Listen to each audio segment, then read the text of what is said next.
Hey guys, how's it going? And happy Friday. I hope all of you are doing good. And I was just looking at the chat here as I was getting ready for the stream tonight, and looks like it's going to be a good night. Lots of good people in the chat as always, and I certainly appreciate all of you guys being here. We're going to cover a few things tonight. The big thing in the title is ammo shortage 2023. Is it starting to come to an end, or is it just the beginning? I'm actually not sure, but you didn't come on here for a 3-word answer. So we're going to talk about that because I see kind of sort of signs of both. There was also a big decision today that came up from the 7th Circuit Court of Appeals, and it was a bad decision, especially if you live in Illinois and you're affected by that AWB. We're also going to talk about some good news that SCOTUS is taking up a bump stock case, which is totally awesome. I have lots of thoughts on that. And before we get going, though, I just want to thank all of you guys who are here tonight and thank all the ways you guys support the channel. Those of you on Patreon, channel members, and those of you who support on Locals. Locals is a censorship-free site where I post all kinds of extra content that you're never going to see here on YouTube. So make sure you guys sign up for a free membership over there. Or if you want access to more perks, you can support. Also, tomorrow, I'm so excited. I got to get to bed early tonight type of thing. We're doing the 3rd annual Supporters 2A EDU Hangout. I know some of you guys in the chat are going to be there. I'm really looking forward to it. But we're going to involve all of you because we're going to do some videos from that event that you guys will see both on YouTube as well as Locals. So all of us are going to be involved. And I want to thank Pillbox Bunker, who's been an awesome host the last 2 years. We're hosting it again at his place. It's been an awesome time. So thank you so much, Pillbox, and your family.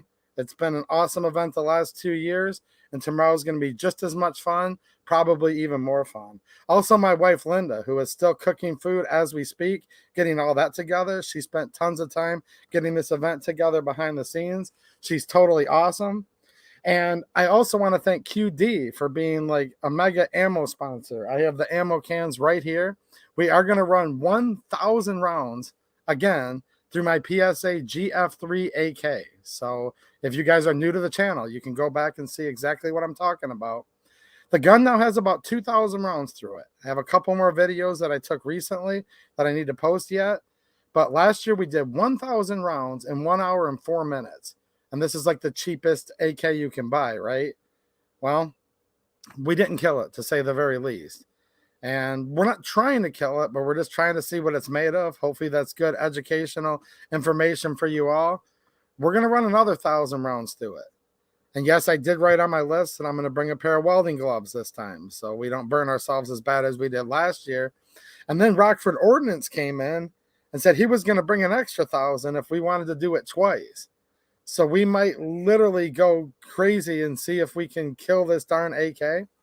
Also, I'm going to have some ammo for us to try out from Rockvale Precision Munitions. They go by RPM Munitions. A viewer of the channel, if you're watching Lee, his name's Lee Majors. Awesome dude. He was just literally watching the stream last night, and he's like, dude, I'll send you some 5.56 for the hangout. So we're going to have some ammo from them, which I'm really excited about shooting, and also some other stuff that I'm going to be testing in other videos. So there's plenty of gun content coming on the way, and I am going to be recording the shooting we do at this event to share with all of you. So that's going to be really, really exciting. So I can't wait to see some of you guys. I see some of you in the chat right there, and we're going to have a really good time tomorrow.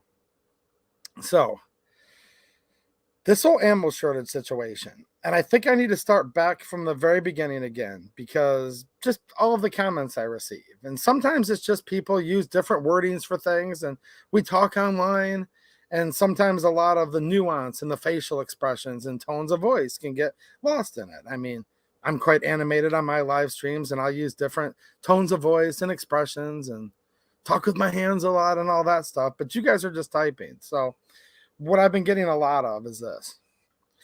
There is no ammo shortage. Because I can still get ammo. Yes, of course. Here's how I define shortage of anything. And in this case, we are talking about ammo because I don't really care what anybody says. The market is different than it was just a month ago. And I'm going to explain because there's 2 markets. There's the online market and there's the local gun shop market. And then there's, of course, like your stash. But unless you're a dealer, that doesn't really count towards the market, right? So basically, we're talking local gun shop market or big box stores. Also, we're talking about online. And we are in the year 2023. And yes, the gun community, and I know why you guys do it, is a lot more retail based, like buying locally, than a lot of other aspects of commerce. With certain aspects of commerce, like 99% of it's done online. A lot of people still do buy ammo locally. And I know why you guys do, because of privacy reasons. And that's a good enough reason enough, right? Shipping, things like that. So here's what a shortage is. It doesn't mean that you can't get anything. It just means that either A, you can't get it as often as you wanted to. You can't always get it. Sometimes shelves are bare. And we can still see online right now as I'm going live, a lot of the online shelves are still bare with many popular offerings. It also means that although you can still buy things, they might be substantially more expensive than they previously were. And that is the case. So we're not out of the woods yet. I'm going to talk about Lake City's announcement, what they said, whether we think we believe them or not in a minute. But basically, we'll go back to a month ago. And for whoever's watching at YouTube, this is literally just for the context of this educational purposes. I'm not promoting any sites that sell ammo, okay, which I know I can't do here. You could buy a box of 55 grain AAC ammo for $7.99 a box. Okay, I used to post that deal often on my locals community. Then it just kept going up slowly but surely. Last time we were on here, it was $9.99 a box. And it would sell out within 15 minutes at the most. Well, guess what? I posted the same deal for the same ammo yesterday over on locals. It's now $10.49 a box. So it's actually gone up 50 cents since we were on here last. And maybe it doesn't sell out within 15 minutes like it did, but it is still selling out within an hour or two. As in, literally, I posted that deal. You can go over to my locals. That's where I post all of my deals. And I am spending tons of time, by the way, trying to find you guys the best deals I can on the whole internet, because I don't want to see anybody getting ripped off. I want you guys to still be shooting, and I don't want you guys to be getting too frustrated with all this, because it is very frustrating. Let's face it, right? But it's sold out again. It's sold out again right now. So I can't be convinced, although I know people are just trying to be optimistic, and I get all that, but we're just here to talk real, like what's really going on, not what we wish would happen. And we do talk about what we wish would happen, of course, but the reality is, no, things are not back to normal. They haven't been normal for over a month, and it's nuanced. It has to do with calibers. It has to do with where you're going. So I'm going to tell you guys another quick story. I just went through that particular type of 5.56. Well, you could get the green tip M855 that's made at Lake City primarily, surplus, whatever you want to call it, for $10 a box or so a month ago. Used to post deals for that a lot on locals. Sometimes even $9 if you were lucky. And I have posted that. Trust me. Go back and look if you don't believe me. Just scroll through that feed. You'll see it. Then it was 11, then it was 12, then 13, then 14, selling out quickly. Now it's up a lot of places around 15 a box. $15 for 20 rounds. We're talking 75 cents a round. A lot of places 80 cents a round.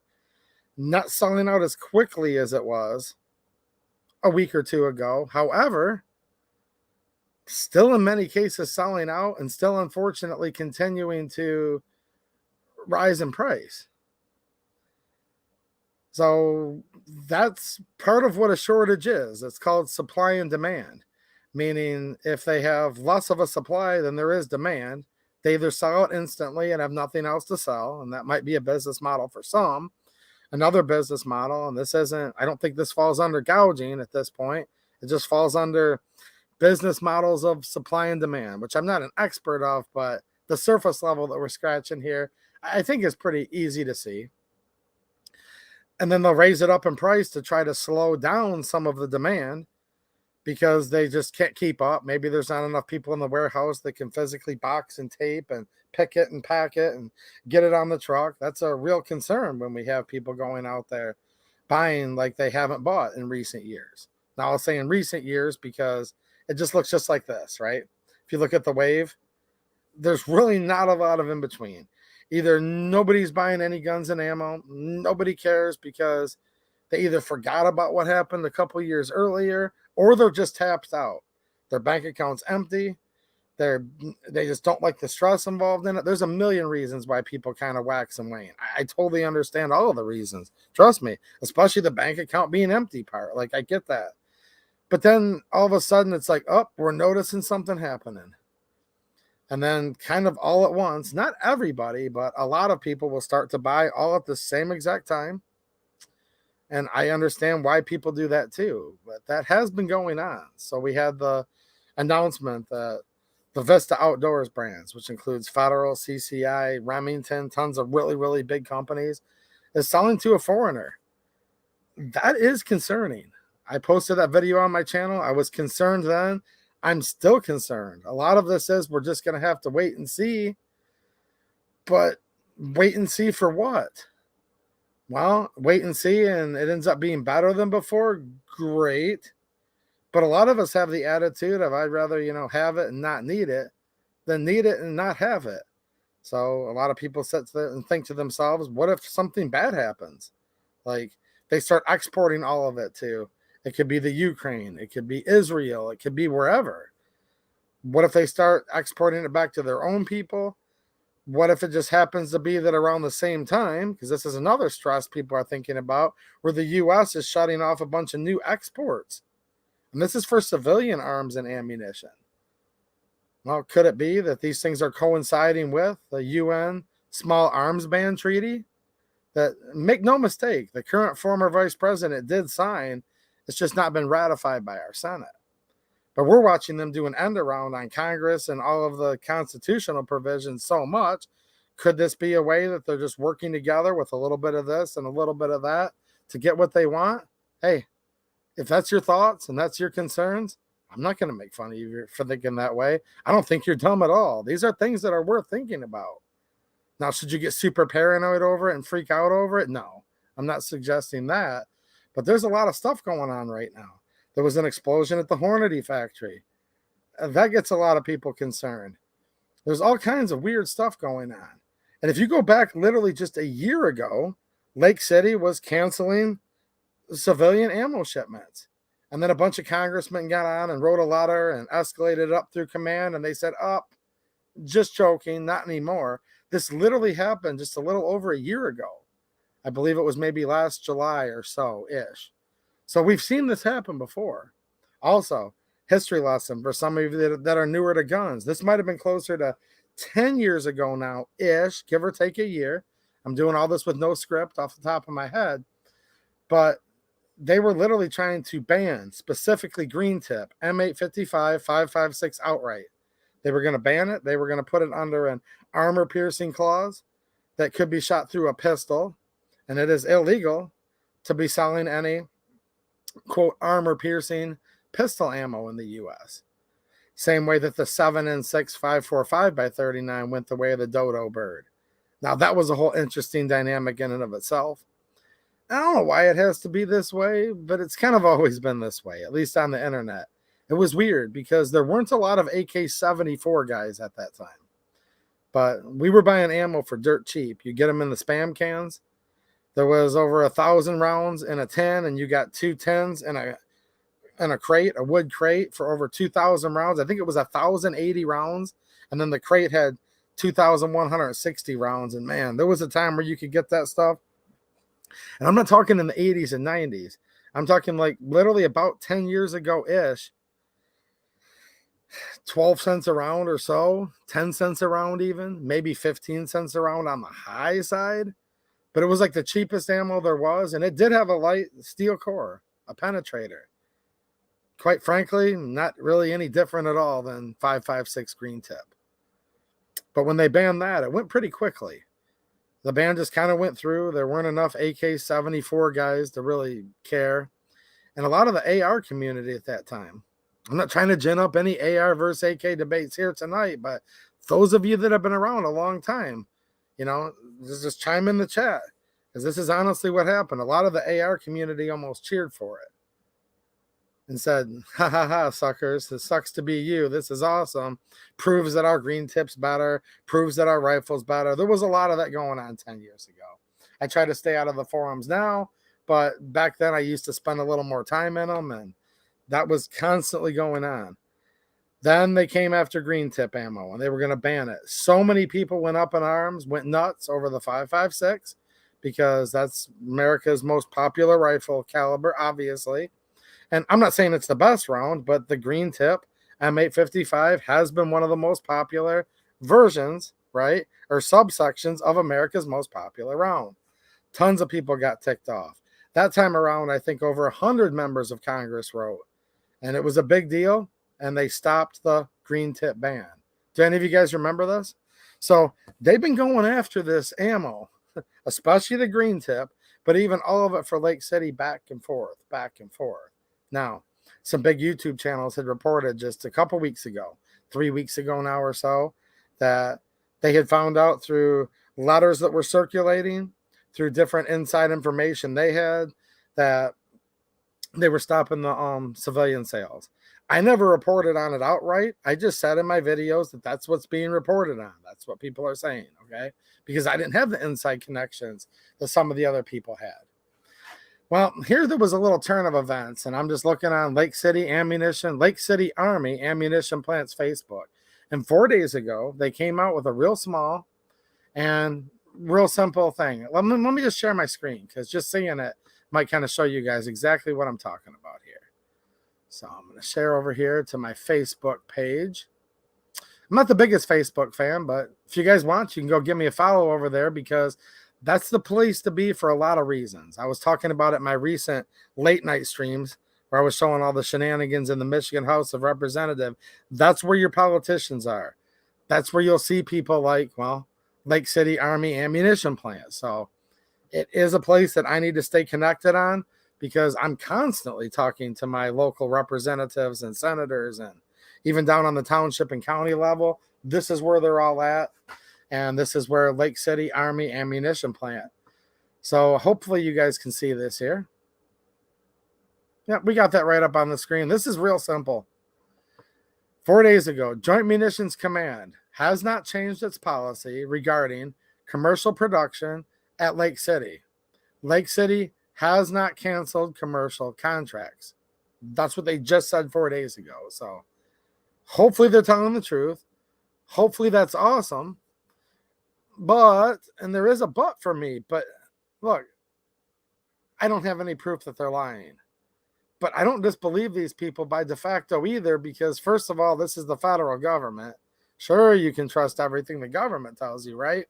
And second of all, they've gone back and forth on this topic several times, and I've just cited the number of times they have, including as recently as just last summer. Now, they don't say that they haven't canceled any. So this doesn't outright refute the reports that we got 3-4 weeks ago, whenever that was. It really doesn't.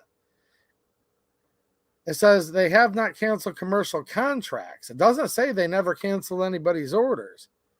And I'm not trying to pick this apart too much, but words do matter. And sometimes there can be nuance in this. So if you read this outright, this is good news. And I'm really happy to hear this. Mainly for 5.56 and some 9mm, it should help free some supply out there.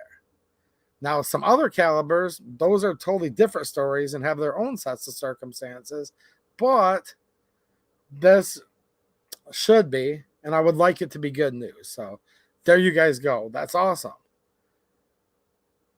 But it's the government, and I'm not 100% convinced, but hey, there you go. So I just shared that on my screen. I'm going to stop sharing it because it's just so simple. What do you guys think? Did they never do anything with it at all? Or did they, and they're kind of backtracking a little bit? Or are they wordsmithing in a way where maybe we're still not getting the full picture? I don't know. Now, this does matter because this is part of the court of public opinion where people decide, like, we need to be buying ammo right now or we don't need to be. There's a decision that goes through people's heads, and many people have different things trigger it. I know the news that was reported heavily, right, by some big channels. I'm not going to say their names. It doesn't matter. But, and again, I reported on it just saying, I've heard this, allegations of, rumors of, right? Because you just never know. I don't fault those guys for reporting that. And I'm still not sure right now if they even misreported anything. I want to make that clear, because this specific topic has gone back and forth and been very grainy, very seedy, very like whatever, many times. So I just want to say that. But for whatever reason, people have gotten into buying ammo lately. And the facts of the matter is, you can go over right now. I'll take a quick peek for you. Go over to my locals community if you guys want to see deals on stuff, by the way. But I was hoping this would have been such good news that they put this out 4 days ago. Maybe nobody knows they put it out, right? I don't know. You tell me. That this would be such good news that just kind of instantly, maybe we could almost get ammo prices back down to how they were a month ago. I was really hoping. And it might stand to reason, but that's just not the case. So I'm over here right now at PSA. I just use them for a reference. I could use many places. They have some 77 grain Sierra Match King for $16 a box right now. Okay. They have 75 grain Bolt Tail Hollow Point Match with Canalure for $13 a box. That's actually a good deal. Then they got the Winchester Lake City 62 grain M855 green tip, and it is in stock, but it's $14.99 a box. So we're back to that definition of shortage again. And I already know I'm going to get comments after this is over, or maybe in the chat right now. And welcome all the people that are watching on replay. Say whatever you guys want. I totally mean this, but guys will say, dude, there is no ammo shortage. I can go buy it right now here. And then I come back and I'm like, but for how much? Because it's up 50% higher than it was a month ago. I think that counts as, for whatever reason, and there's still good reasons why, like I get it, why we're still in an ammo situation, an ammo shortage as we speak. And then they also have the Federal American Eagle. So this is Federal now, which at one time, if you bought Federal, go back just a few years, you were buying Lake City Overrun. Not anymore. Federal lost that contract. Winchester took it over just a few years back. I can't remember exactly when, but fairly recently. But this is the Federal, and it's they're calling it XM193, 420 rounds, $300. That's 71 cents a round. So it shows you there's something weird going on, and it actually shows you that AAC is still trying to do people a solid, if you ask me, because they're selling 75 grain Boat Tail Hollow Point at 65 cents a round, and then the two types of most commonly used plinking ammo, but people also stockpile this stuff for SHTF and for many other reasons too. So it's both. But you're talking 75 cents a round for green tip and 71 cents a round for M193, 55 grain. Those of you that have been into the AR or the 5.56, AKs are chambered in it. A lot of guns are. I just say AR because it's kind of synonymous with the round, but many guns. That's not normal that you would get a Boat Tail Hollow Point match ammo for significantly cheaper per round than a FMJ, right? So there's still weird stuff going on. Not to mention, look at the times we're living in right now. People are literally watching like the economy go to crap in so many ways.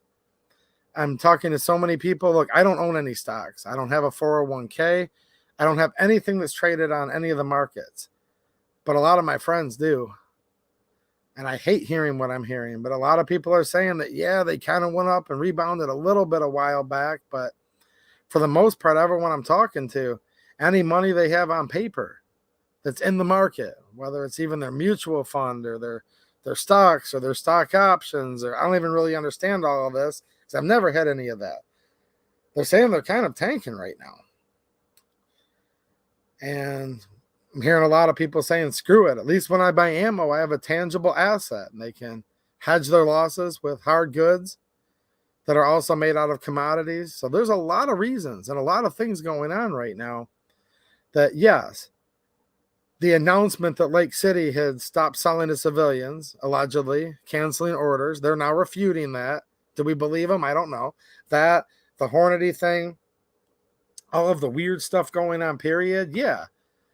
A lot of that had people buying ammo, but people were already starting to think about it for a bunch of other reasons, like the economy, right?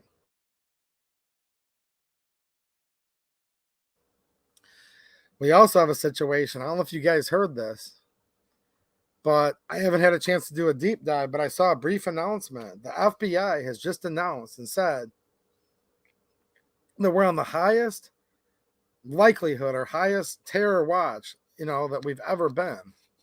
So they're literally warning the U.S. right now, the civilians, that there's a higher chance of a terrorist attack in the U.S.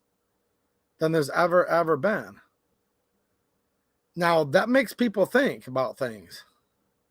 And it must be since 9/11, but that's not how I read it. So go research that yourself. But just before I was coming on, I just saw a little blurb about it, and I'm like, whoa. But the way I read it was the highest threat there's ever been. Look, guys, a lot of you live in the United States of America. And shout out to all my foreign viewers. A lot of you guys are awesome, from Canada, from many parts of the world. I have regular viewers from over there in the UK. You guys are awesome people. I'm going to say this real quick because I need to say this. There's good, awesome people that live in every country in the whole world. And their governments can suck, but you know what? Our government sucks too. So shout out to everybody. But in America right now, that's the country I live in. Used to live in. I don't even know where I'm living right now. And I don't say that to be a downer, but I just question it every day, especially when I've seen the antics my state government's up to lately. We'll touch on that in just a little bit for all the Michigan people out there. Guys, we have open borders. We've had different foreign policies that have made it where much of the rest of the world's hated us for a long time. Do they deserve the stuff we've done to them? Maybe, maybe not. Do they rightfully hate us? Maybe, maybe not. But that's not even what I'm talking about right now. It just is what it is. That a lot of people hate America. And it appears that the people running this government in so many ways, even on the local levels in many cases, it's hard to make this debate of which one hates us more. The usual suspects that you could just think of real quick, like, oh, well, maybe it's the Taliban, maybe it's this, maybe it's Hamas, maybe it's that. That's the stuff that pops up. But then I look. It's like, dude, is the dog wagging the tail or is the tail wagging the dog? Because if you were to want to make America less safe, if you were to want to make we the people less safe, you would do exactly every single policy they're doing right now. And again, talk through this with me in the chat. A lot of you guys are really, really smart people. And can I just be blunt for a minute? It seems like our government, just at this point, and not every last person, I'm not saying that, just the government generally, just like hates us and hates you. And like, I guess wants all of us to die or something. I don't know, because it's literally nuts. We've sent so much money to the Ukraine, and now we're sending so many resources and money to Israel, which are other places in the world. And they literally, the Biden administration was ordering them to not only not fortify our borders or secure our borders, but to cut down much of the barbed wire we already had. Just think about that for a minute. It's almost like we're living in this fishbowl and they're like breaking the glass that would protect us. And like,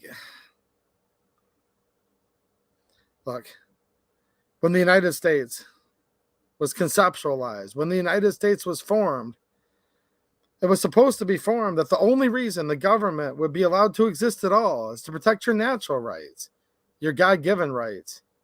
These are rights that are certain unalienable rights that are endowed by your Creator. And among these, not limited to, but among these are life, liberty, and the pursuit of happiness.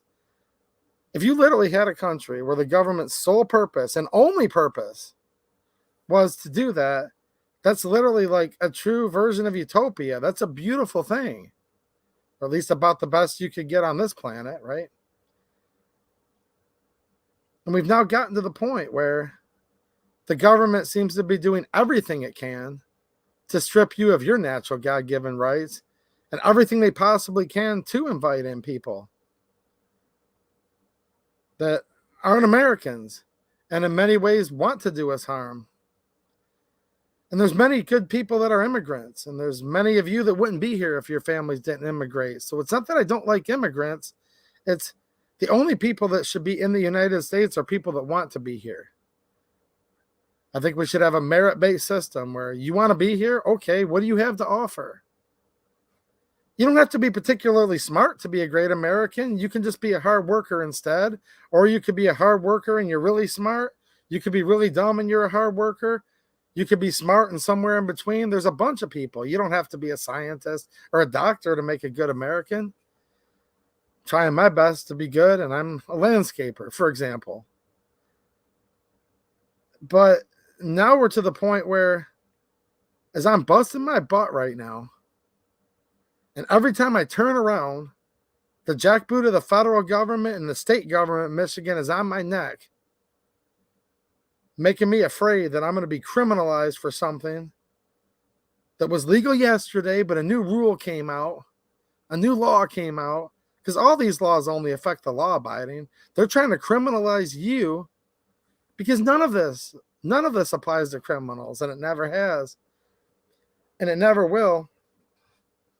And when I'm busting my butt trying to make ends meet, and I'm going to be up till 2 a.m. tonight when I should be in bed by midnight,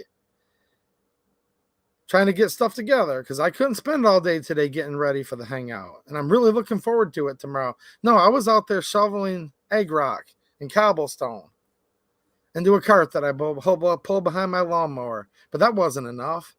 No, of course that wasn't enough. It's really, really expensive to live in this country right now. And it's really tough for people like me and people like you. I had to go mow another lawn after that. And that still wasn't enough because I'm still not caught up. Do a lot of you probably feel the same way, don't you? And then I find out that people are just coming in this country, just unfettered, just as quick as they can. We're under an invasion right now, is what I'm trying to say. And they're handing them debit cards. No, I didn't ask for a debit card, and I don't want a debit card from the government, but just think about that for a minute. It would have been nice to sit there and get some magazines loaded up and get some stuff loaded in the trunk of my car. Heck, it'd be nice if I could take my big diesel truck out to the hangout. But no, I'm going to take my car because diesel's almost $5 a gallon right now. And I have to worry about what vehicle I'm going to drive because of the price of fuel. And I have to get that one last lawn in every night to try to pay my dang bills and to try to eat because that's super expensive and insane. And they're literally just letting immigrants in like crazy. It's not merit-based. These aren't necessarily people that love our country. A lot of them are coming in because they hate our country. I have good reason to believe, and I think a lot of you do too, the writing's on the wall. There's probably sleeper cells everywhere in this whole country just waiting for the orders. But that's not enough. They're also trying to take my guns, and they're trying to take your guns. There's a lot of really weird stuff going on.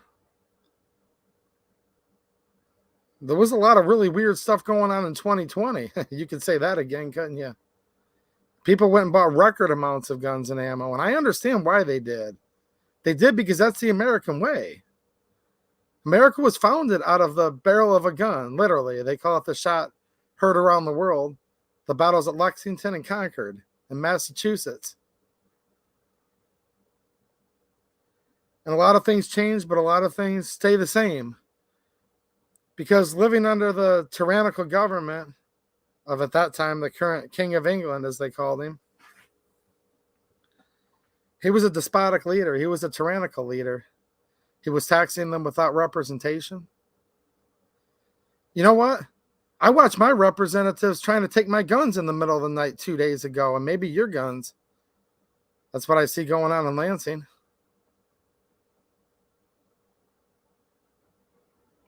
I see these rogue 3-letter agencies like the ATF. They don't even pass laws anymore in Washington, D.C. when it comes to guns. They just make these rules, these edicts that instantly could turn your otherwise lawful behavior, something that you worked a little bit of extra for to afford and buy with your own money, to make you a criminal. And these are big time felonies when it comes to the federal government every darn time. You better believe it. 10 years, 20 years, $200,000 fine. And that's just the beginning.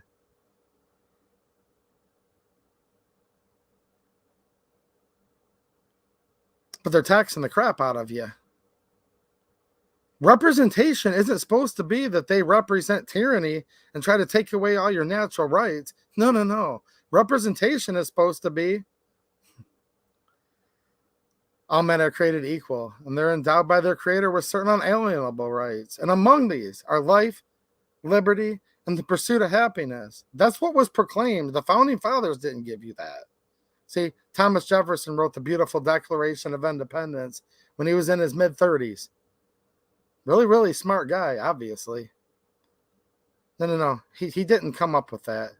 George Washington, the brave general who crossed the Delaware, and many of his troops had to wrap their feet in rags. And we talk about a pandemic that we had. Give me a break. The pandemic they were facing then was 100-fold, probably even 1,000-fold.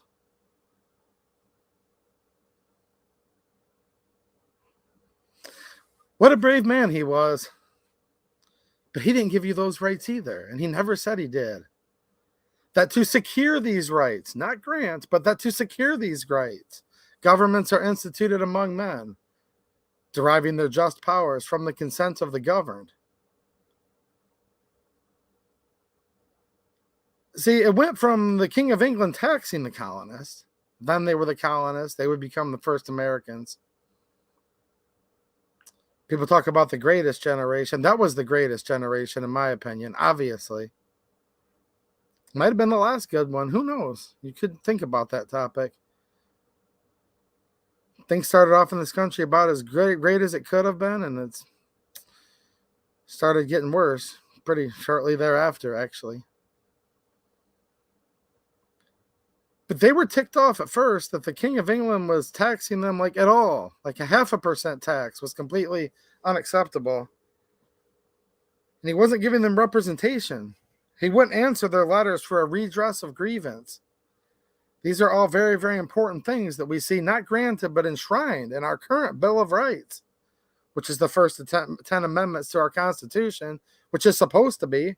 This goes back to what I said earlier. What country do we live in? Because if we lived in America, the Constitution is the supreme law of the land.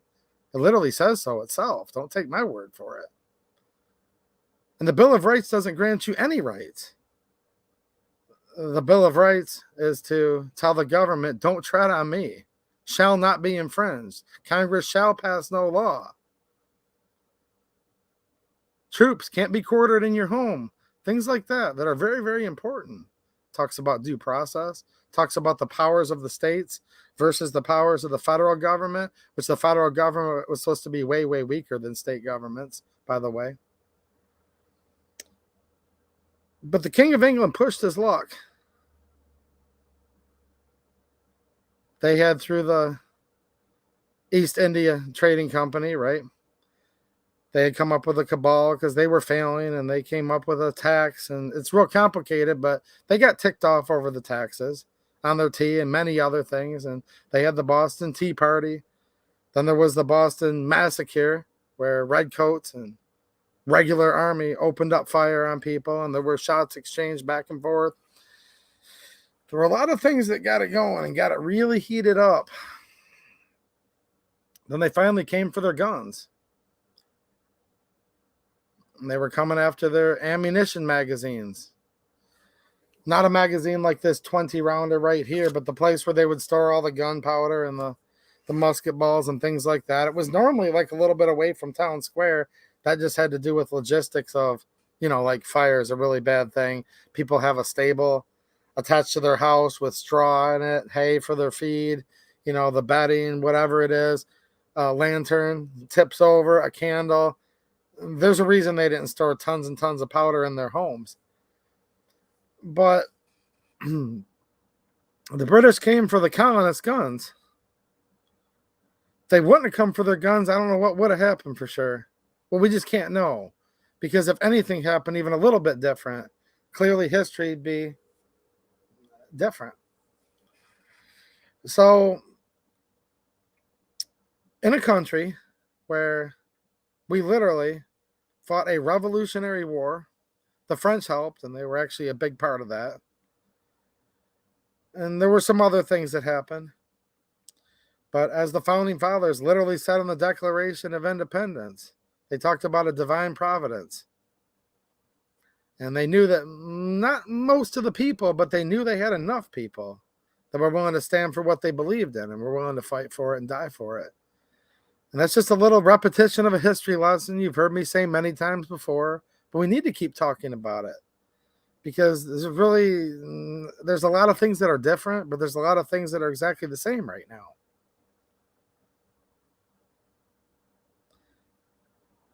And here's something weird that I don't get. I kind of get it, but I don't know if I'll ever truly get it.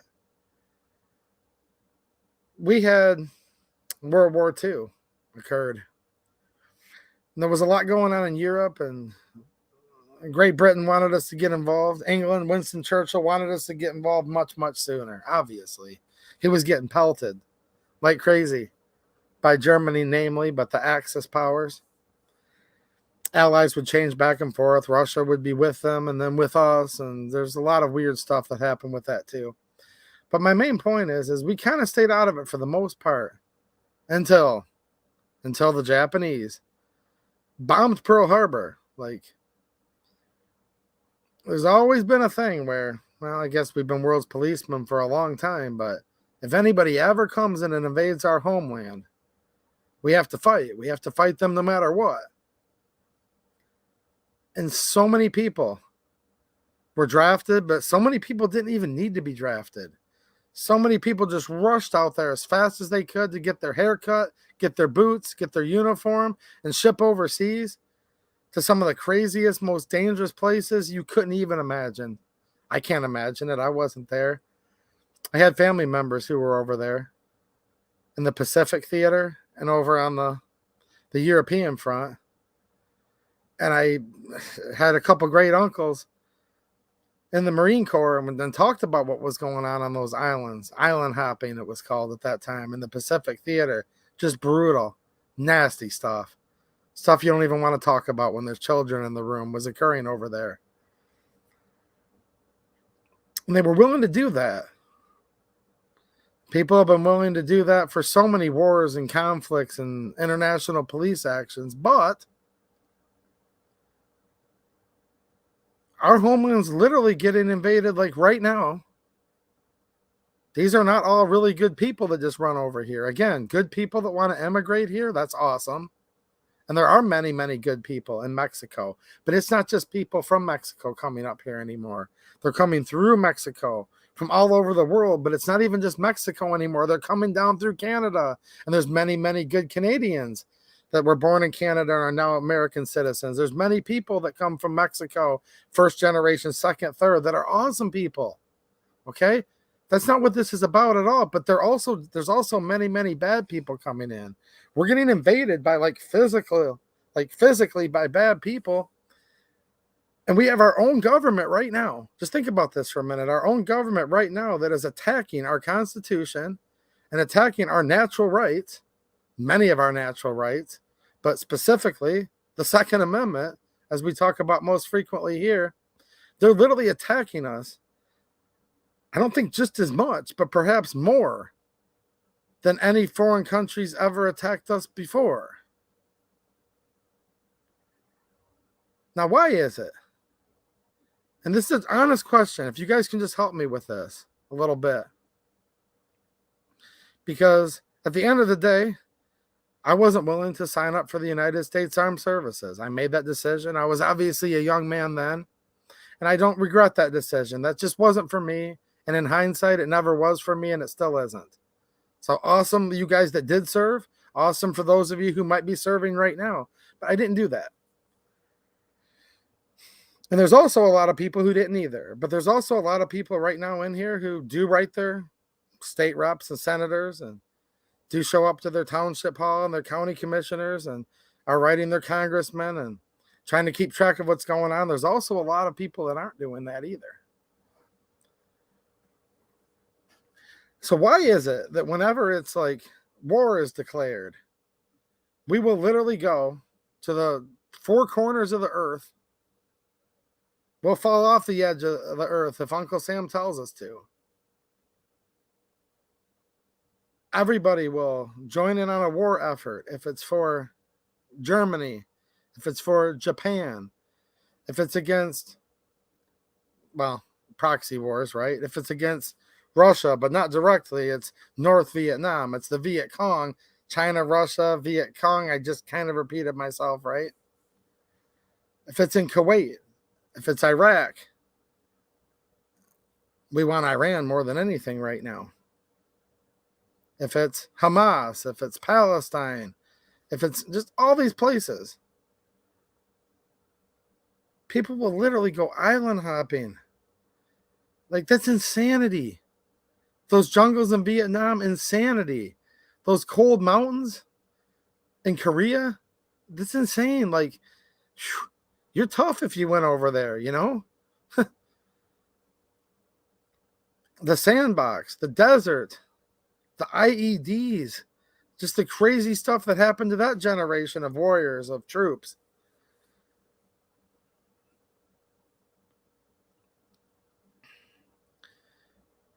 But clearly, with there being 100 million gun owners in the United States, 99.99999% of people can't even be bothered to even know what their legislatures are voting on in their own state. And most people can't even be bothered with to even write their congressman. In fact, statistics show most people can't even be bothered to vote in primary elections. Even though we literally sit there and say, it doesn't matter. They're all sides of the same coin. And I understand why you guys think that way. Because 2 nights ago, in the middle of the night, when Michigan passed yet even more gun control,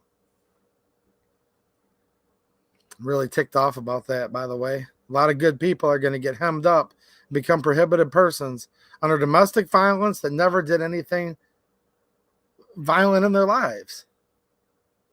Yeah, a lot of nonviolent misdemeanors are now going to be, as soon as the governor signs it, prohibited people in Michigan. That's a big deal, and that's weighing heavy on my heart right now. But I understand why people say it's the same, 2 sides of the same coin when we had 2 Michigan representatives. And I'm going to name them right now, and I don't want to, but I didn't want them to vote the way they did, but they chose to. We have Michigan Representative Tisdale and Michigan Representative Kuhn, both of which are Republicans, which the Republican Party likes to run on the pro-Second Amendment message. They voted for gun control. I've called out a whole list of them that voted for so-called safe storage and other things like that as well.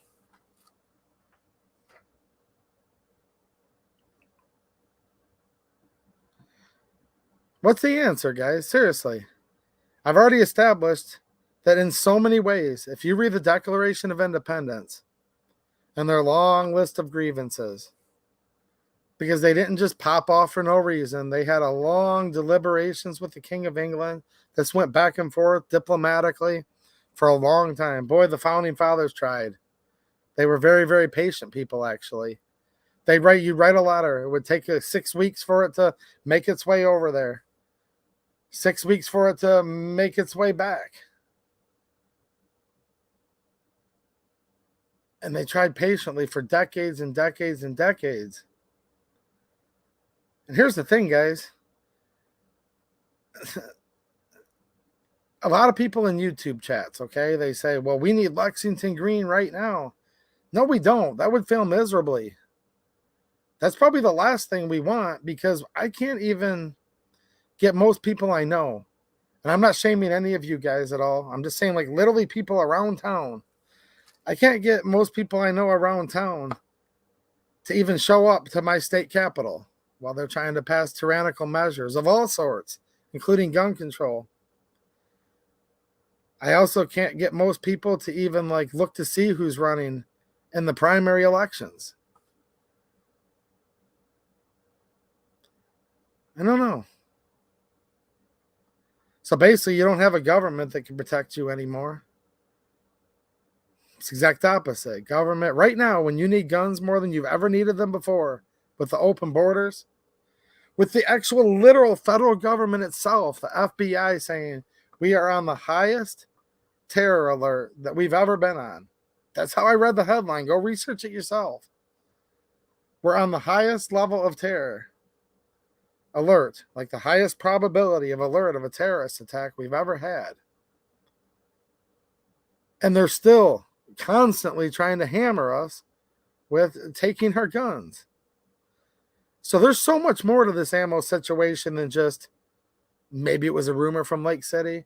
Maybe it was actually Lake City outright flip-flopping, because like I've said, they've gone back and they've gone forth more than once, more than twice. Just depends how long you guys have been in the game. You can start counting all the times they've either gone after green tip ammo, or they're going to sell the civilians. Now they're not. It's a complicated topic. So it's a little bit of that, but it's a little bit of this. It's a little bit of that. It's a little bit of everything. And let's not forget, just 3 years ago, when this pandemic, this whatever you want to call it, they call it the flu, they call it many things, but we're on YouTube, so I'll just leave it at that. People went out and panic bought toilet paper because there is comfort in having stuff that you need. I've talked to some people recently, and they're like, dude, I'm just buying ammo right now just for comfort. I'm like, I get it, man. Mental health's a real thing. Like, what's the guy supposed to do? Like, I'm not going to rebuke somebody for that. Somebody's like, yeah, man, just dropped $600, bought myself 1,000 rounds. I said, cool, man. Trying to get back out to the range. They're like, no, just for comfort. Makes me feel a little bit better looking at it. And I understand that. I actually do. A lot of people enjoy the shooting sports and want to just keep shooting in their competition leagues and all that. And that's a great sport. It's a great hobby. It's a great thing to do. And you burn up tons of ammo doing it. A lot of people are saying, you know what? I'm not going to be able to count on the police necessarily. I'm not going to be able to count on maybe the National Guard necessarily. I'm not going to be able to count on the United States Armed Services necessarily. And a lot of people are worried about an attack. And they're like, not in my backyard. I'll be the last man standing out of my window, out of my walkout basement, out of your tree in the backyard. I've heard many different versions of this, but a lot of people are just worried and concerned. I don't want to be too doom and gloom, but let's just be honest. How could you not be concerned right now? If you live in Michigan, you're going to get real concerned, because I was doing some watchdog efforts. I did 2 late night streams, by the way, guys. The only gun control that's passed in the last 2 days is that so-called Domestic Violence Act. But just keep in mind, look, guys, a guy that beat his wife, you're thinking, that's domestic violence. Well, first of all, even a lot of guys that get sentenced for beating his wife, it wasn't even like that. But there are some very, very violent people that shouldn't be among us. Okay? And if you shouldn't be among us, you should be locked up or adjudicated otherwise, or whatever the necessary thing is. Okay? But there are some guys that have literally bloodied their wife up and probably are dangerous people. Okay, sure, that exists. There's also a lot of guys that, quote unquote, on paper beat their wife, and she was scratching his eyes out, beating him over the head with a frying pan, a rolling pin, or whatever. And all the guy did is grabbed her wrist so she would stop beating him in the head with a frying pan. I actually know someone with this story. That's why I'm bringing it up. And no, not one of those non-stick IKEA Teflon, no. Like an actual cast iron. That dude's a tough dude. Like, his old lady was literally cold cocking him. And she rang his bell 3 times with a cast iron skillet right over the head. Don't know how he kept his consciousness after this story. I'm like, dude, I'm never fighting this guy. Like, right? But she's just gonging him right over the head. And finally, he started to feel dizzy. And he just said his instincts kicked in. He knew if she did it again, he could go unconscious. And with her rage she was in, she could have feasibly killed him. So he grabbed both of her wrists. Now, she was going berserk, and she started trying to bite his wrist and doing all this craziness. All right? Not going to say their names. It's just a couple that I used to know from years ago. I'll leave it at that. Over a decade ago now. And he grabbed her by the wrist, and she finally just tired out from going berserk, and he just kind of kept her pinned down and was holding her hands down on the ground as he proceeded to call 911. Like, I need an ambulance. He realized he was bleeding after the adrenaline wore off. To make a long story short, he got a domestic violence over that, which means he's federally prohibited from owning a firearm the rest of his life. So even the classic good old case of a lover's quarrel or whatever, the guy didn't even necessarily do anything violent even then a lot of times. A lot of times they did. I'm not trying to make excuses for someone that's truly violent. I think you guys know my stance on that by now. But now in Michigan, man, you can make an unsolicited commercial phone call after 9 p.m. and fall under the same domestic violence bills as that guy I just described, the other guy that really did beat his wife. And federal law doesn't prohibit you under domestic violence for making an unsolicited commercial phone call after 9 p.m. or walking into the wrong person's ice fishing shanty or hurting someone's feelings online. Yeah, that's all in this new Michigan bill that passed the House the other night. Federal law doesn't do that, but soon to be, Michigan law will, because that will be signed by the governor. So we watched that last night, or the night before last. There's a whole nother set of bills.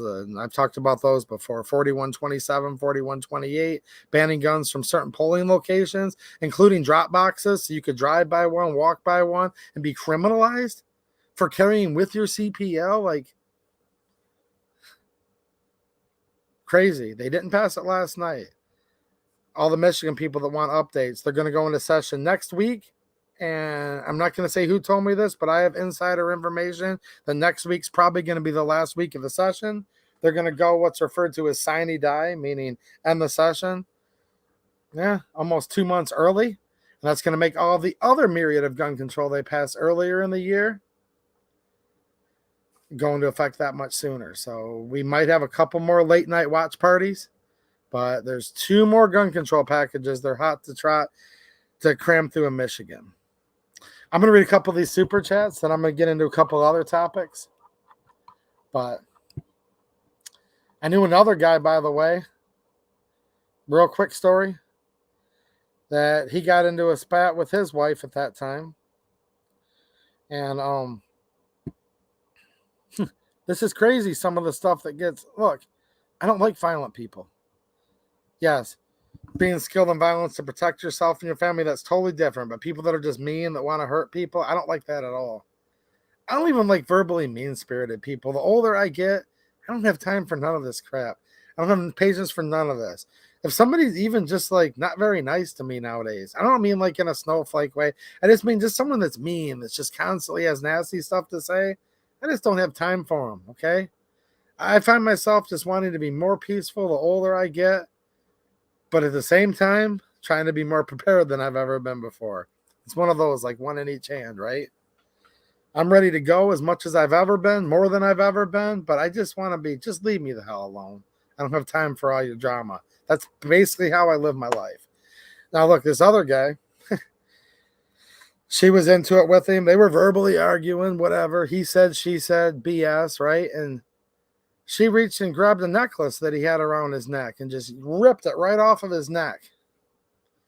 But it wasn't one that she had given him. It was actually a family heirloom that he had had from, I believe it was his grandmother. She wasn't going to give it back. It was too heated for that. And he just got so ticked off. He said, what the bleepity bleep, and just grabbed the phone that was in his hand and just threw it down on the ground. Because he had it in him, like a lot of guys do, right?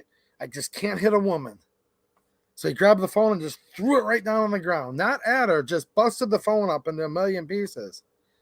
He had a whole SWAT team worth of cops come to the house. I mean, you can literally like break your own phone on the ground, not even in the general direction, and you can get domestic violence charges. Like, it's really, really messed up topic, but that's what's been going on in Michigan, by the way. Now, this first super chat has reminded me of one more thing, and then I'm going to read these because I appreciate your generosity. A lot of your local shops do still have it in stock, but here's the kicker. A box of ammo that was $8 online a month ago was $13 a box at the local gun shop or the big box store a month ago. Now that it's 11 online, we've seen prices increase by 30-40%. That's why I say ammo shortage, because there's less supply than demand. Obviously, they're raising prices.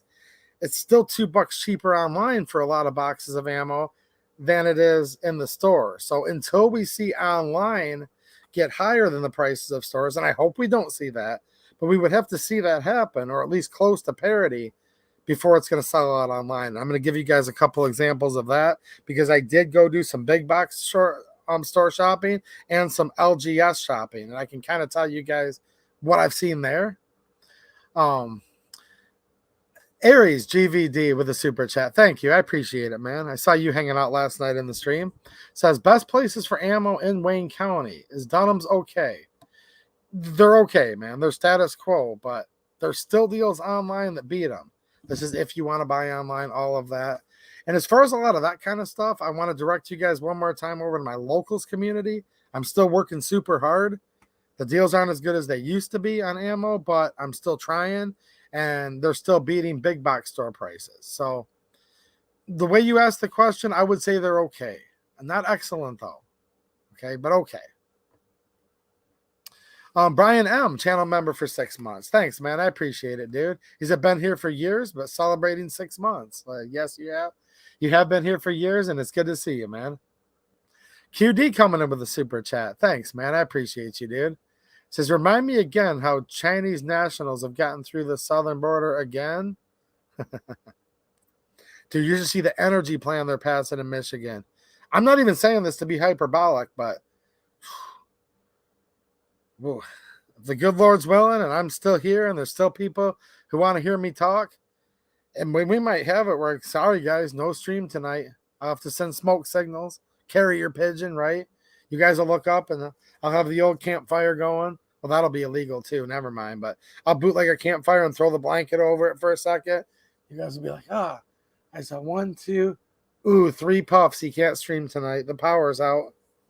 The power's out. Can't stream tonight. Dude, they're literally like going to destroy the whole energy grid for Michigan. They're going to have to factor in extra days off for the kids throughout the year to accommodate for, it used to be called snow days in Michigan. We're going to start getting used to blackout days where the kids won't go to school. No stream tonight, guys. The sun didn't shine. Just think about this. The sun didn't shine. The solar panel couldn't. No stream tonight. Up, the wind didn't blow. A nice calm day. Calm, overcast day outside. Wind didn't blow. The sun didn't shine. No stream tonight. I found out the lobby, though, at the Michigan House of Representatives was full of lobbyists. That is why they call them lobbyists. But they were in the lobby, right? Just full of them. Oh, boy, oh, boy. You go in there, it has a certain smell to the place when it's full of lobbyists. Trust me. It's a weird thing. Come to the Capitol with me sometime. You guys will know what I'm talking about. It's just weird stuff. Evil stuff, too. It's evil and it's weird at the same time. But, yeah, man. All of that's fueling China. You know, the communists have said for a long time, Nikita Khrushchev of Russia back in the 60s said, I'll take you over without ever firing a shot. Yeah.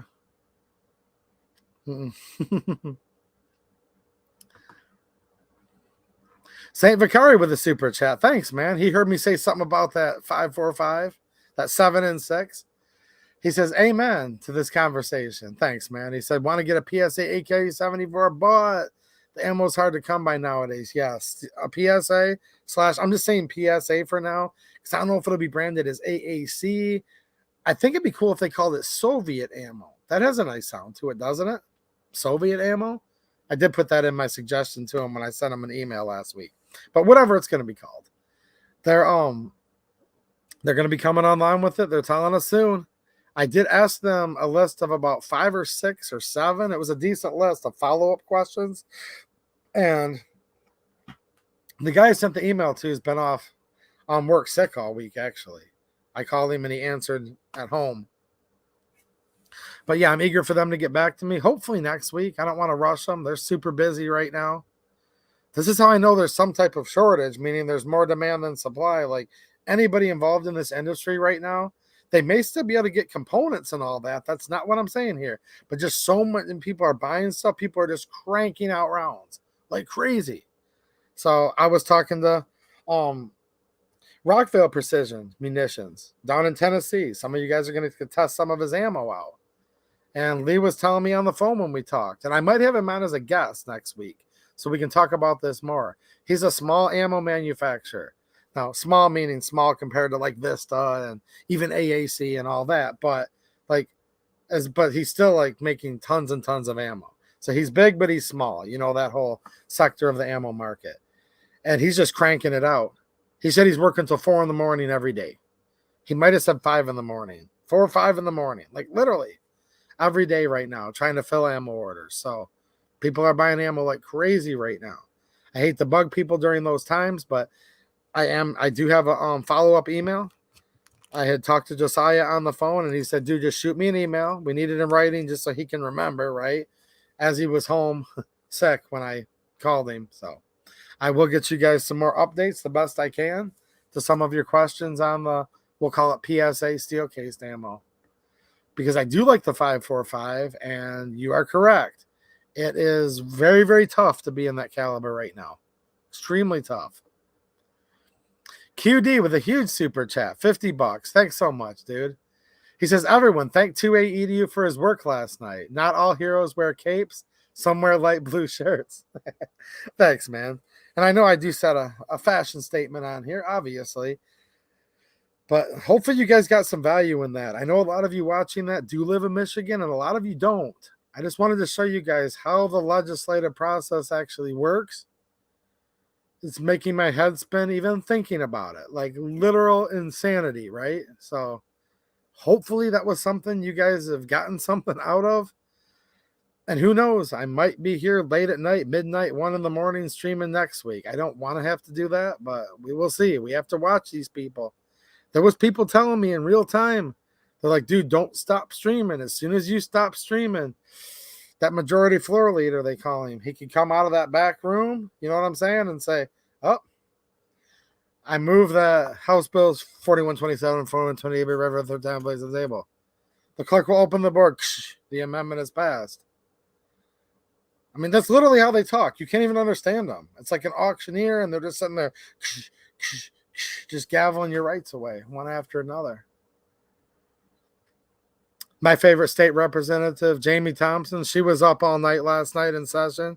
She was all ticked off, fired up at what's going on. She ran out there and did a quick stream on her platform. I don't do TikTok, by the way, but she does TikTok. So if you guys do that, it's up to you. I don't care. You'll never find it on my phone, but you do you, right? Go follow Representative Jamie Thompson on TikTok. She did a stream in the middle of the night and was like, I'm out here. This is what's going on. By the way, 2A Edu streaming this on YouTube, so go check it out. So she brought a lot of her followers over to my YouTube channel, and that's what we're doing, man. I need you guys to be doing that with the good reps and senators in your states. That's my challenge to you. We got to step it up, guys. We got to do something. We can't just literally sit here and go, ho-hum, deedle-dum, this sucks. And I'm not accusing you guys of that, but I guarantee you, a lot of your friends and neighbors and whatever, maybe they're oblivious, or maybe they're just being a bit lazy. And maybe you can be that guy that can come in, or guy or gal that can come in there and kind of just spur them on a little bit. Look, do this stuff together. I think, considering how crappy it was, we actually had fun, didn't we? Let me know in the chat, any of you that were in there the last 2 nights for those late night streams. I think, considering what we were dealt with, we were making the best of it and having fun, right? I'm serious, man. Like, is your state holding sessions in the middle of the night? Well, actually, from what I understand, Washington State's been known to do that. I think Illinois has been known to do that. Well, Michigan's doing that yet again, too. Just messing up so many, many things. I'll tell you what, man, when your state rep is in session till midnight, basically, you guys saw it. If you don't believe me, go watch the first 10 minutes or so of my live stream last night. Basically, when you have, her name's Pohutsky, Representative Pohutsky, she acts as the speaker. She has the gavel. She's a fashion statement, by the way, in and of herself, isn't she? Wow. And when I say fashion statement, I don't mean good looking dude in a blue shirt. I mean like in a totally different kind of way, if you know what I mean. She's a real beauty. But anyways, she's up there gaveling it away, auctioning it off. She literally essentially threatened to put all of the representatives under arrest and invoked this Rule 32. This all happened in the middle of the night on the House floor. And I think it means a lot to some of the reps when you actually will text your state rep while they're sitting there. They try to put an amendment forth for the 90,000 people they represent. And she just says, Amendment D, Representative Jamie Thompson. I'm like, go Jamie, there's my rep. She's trying to put a poison pill in this bill, right? She's trying to represent 90,000 people that are in my hometown. She goes, Ksh. The clerk will open the board. Ksh. The amendment's not adopted. There's just something about that, man. What do you even say? I texted her and said, stay strong. She says, I will, I promise. I mean, look, if you have good ones, you really need to have their back. You need to support them. I mean, like, literally. Support them physically, mentally, whatever it takes. If you need to walk to session with them, if that's what it takes. A lot of them are under threat, physically, emotionally, everything. Like, it's literally just turning into chaos on so many different levels. And you guys can see a lot of that. So that's why I did those streams. And hopefully you guys got something out of it. I think we had a little fun, right? Like, I try to make it as fun as I can. Joseph Pachetti, channel member and a $5 super chat. Thanks, man. He says, good to be back too, eh? Good to see you, dude. Yeah, man. He hadn't been around the channel for a little while. Some things people come and go for different reasons. And glad to see you, dude. Hopefully life's treating you good and you got the ammo you need. Lucky Dog 350X, member for 10 months. He says, stack it deep, but not so cheap. All right, let's get back onto this whole ammo shortage thing. So 5.56, I kind of talked about that a little bit earlier, right? 9 mil. I was suggesting, I never suggest you guys to do anything, but some people ask. I'm like, yeah, maybe pick up some 9 mil and some 22. Because I'm like, yeah, at those prices, you're not going to lose. The good news is this. Still not exactly what it was a few weeks ago. It's still a little worse than that, but the pistol calibers and the rimfire, the 22, is still holding out pretty good right now. So that's a good thing. And I am excited that that hasn't gone south. 5.56, 7.62 by 39. Now that's for many reasons, all right? Many reasons. A lot of them are domestic reasons and also many foreign reasons, obviously. But pistol ammo's doing okay right now. In fact, so you guys are going to see a video soon, and I made a post on Locals about it. I have a bufferless side charging 9mm AR9. The rifle itself was super cheap, and 9 mils like way cheaper right now per round. Like not even close. Like a third of the price in many cases of 7.62 by 39 or 5.56. So I've got me a cheap plinker, and some of you guys might be able to go in there and have some fun with it tomorrow. I am going to bring it to the hangout tomorrow is what I'm getting at. But then the rest of you guys will come back and be able to see it in video form on here for sure. Yeah, 300 blackout in many cases is actually cheaper than 5.56 right now, which is weird. So here's a white pill moment. Here's a couple deals that have nothing to do with ammo at all. And this is in a good way, by the way. So first of all, check out Blackout Coffee. The link's down in the description. My coupon code is like super good. I just made a big order with my own money for my family. And I ordered a little bit of everything they sell. So use code 28EDU20. The link's down in the description. I bought a couple, actually 3 of those cool. They're like an enamel steel, but like with the enamel coating coffee mugs that say don't tread on me. Those are awesome. I'm going to give one away over on Locals. One for my dad, one for me. I bought some coffee for myself, for my family, for a couple other family members. I bought some tea, and I bought some hot cocoa. So Lindsay can try that out. So 20% off. They have more than just coffee. That's an excellent deal. And check this out, because I showed you guys last night on the live stream, but a lot of you guys just watch on Fridays. Now, the deal for this is not going to be on YouTube for reasons, but you can either go over to my Locals community. It's pinned right at the top, Or if you go over to my Facebook page, I also was able to share it there. So this is ReadyWise emergency food supply. And when I think about stocking up on ammo, I think about this too a lot. And I do have a link over there. And if you use the link, it helps the channel. But I'm really trying to help you guys out because this is only 50 bucks. 50 bucks right now a box. On ReadyWise's site, it's 170. Other places, it's around the 140 to 150 range. So we're talking like 2/3 off.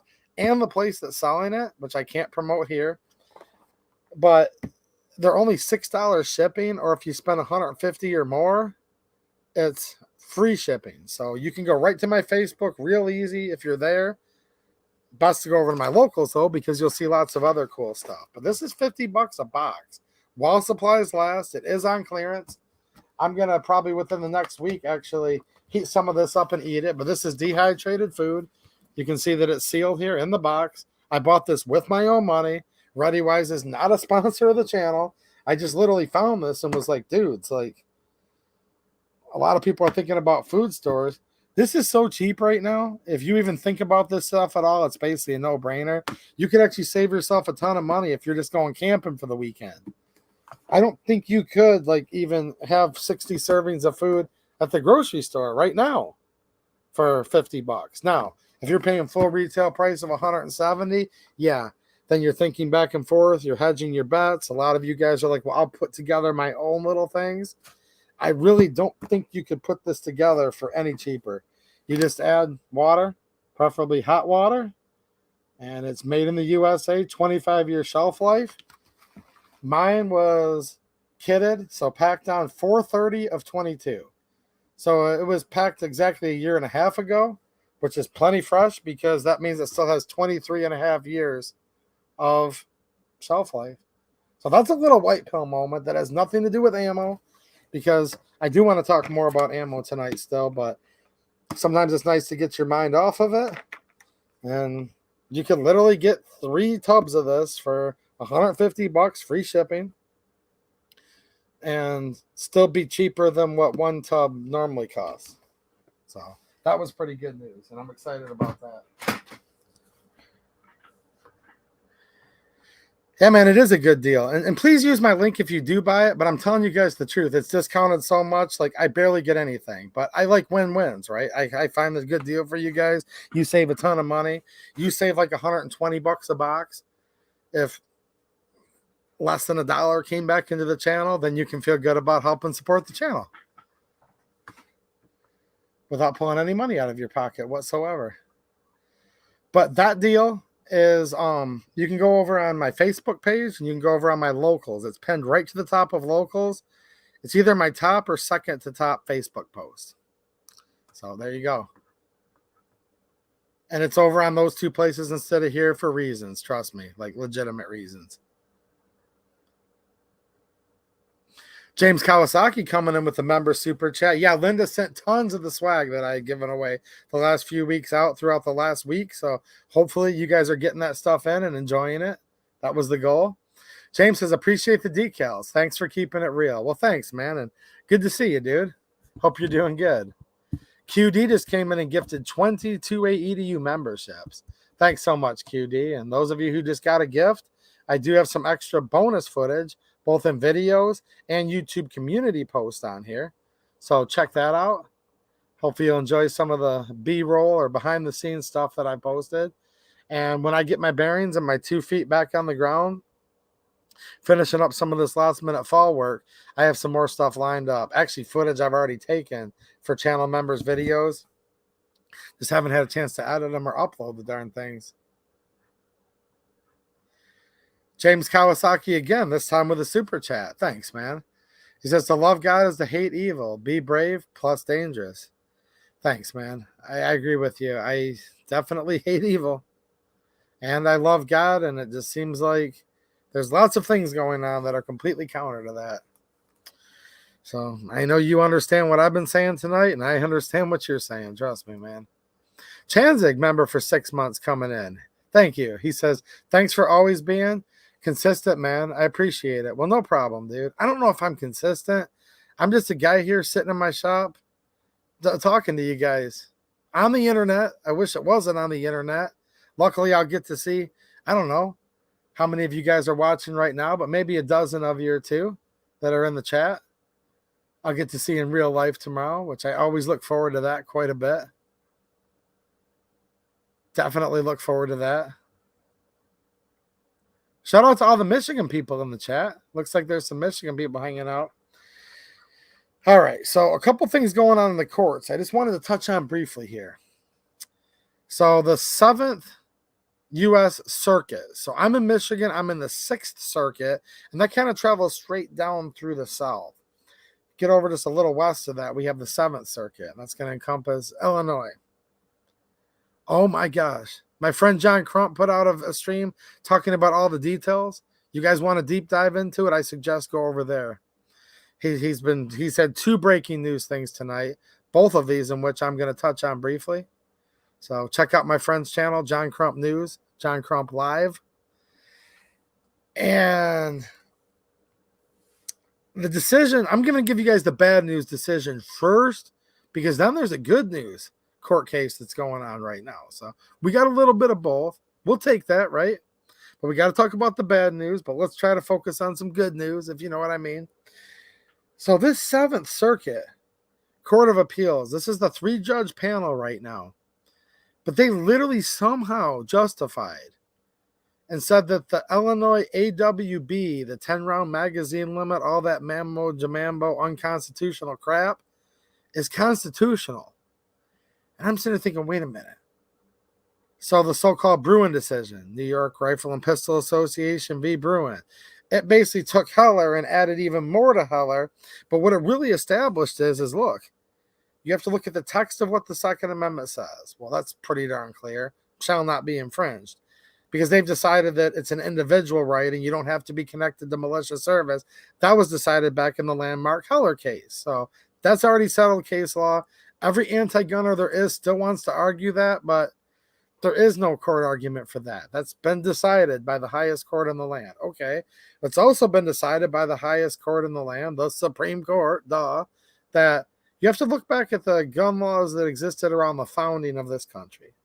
So you could argue maybe 1788, 1791.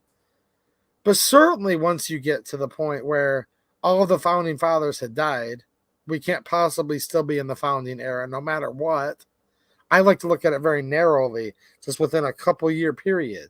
Because clearly, at the time they wrote it down, 1791 is when it was ratified, the Bill of Rights.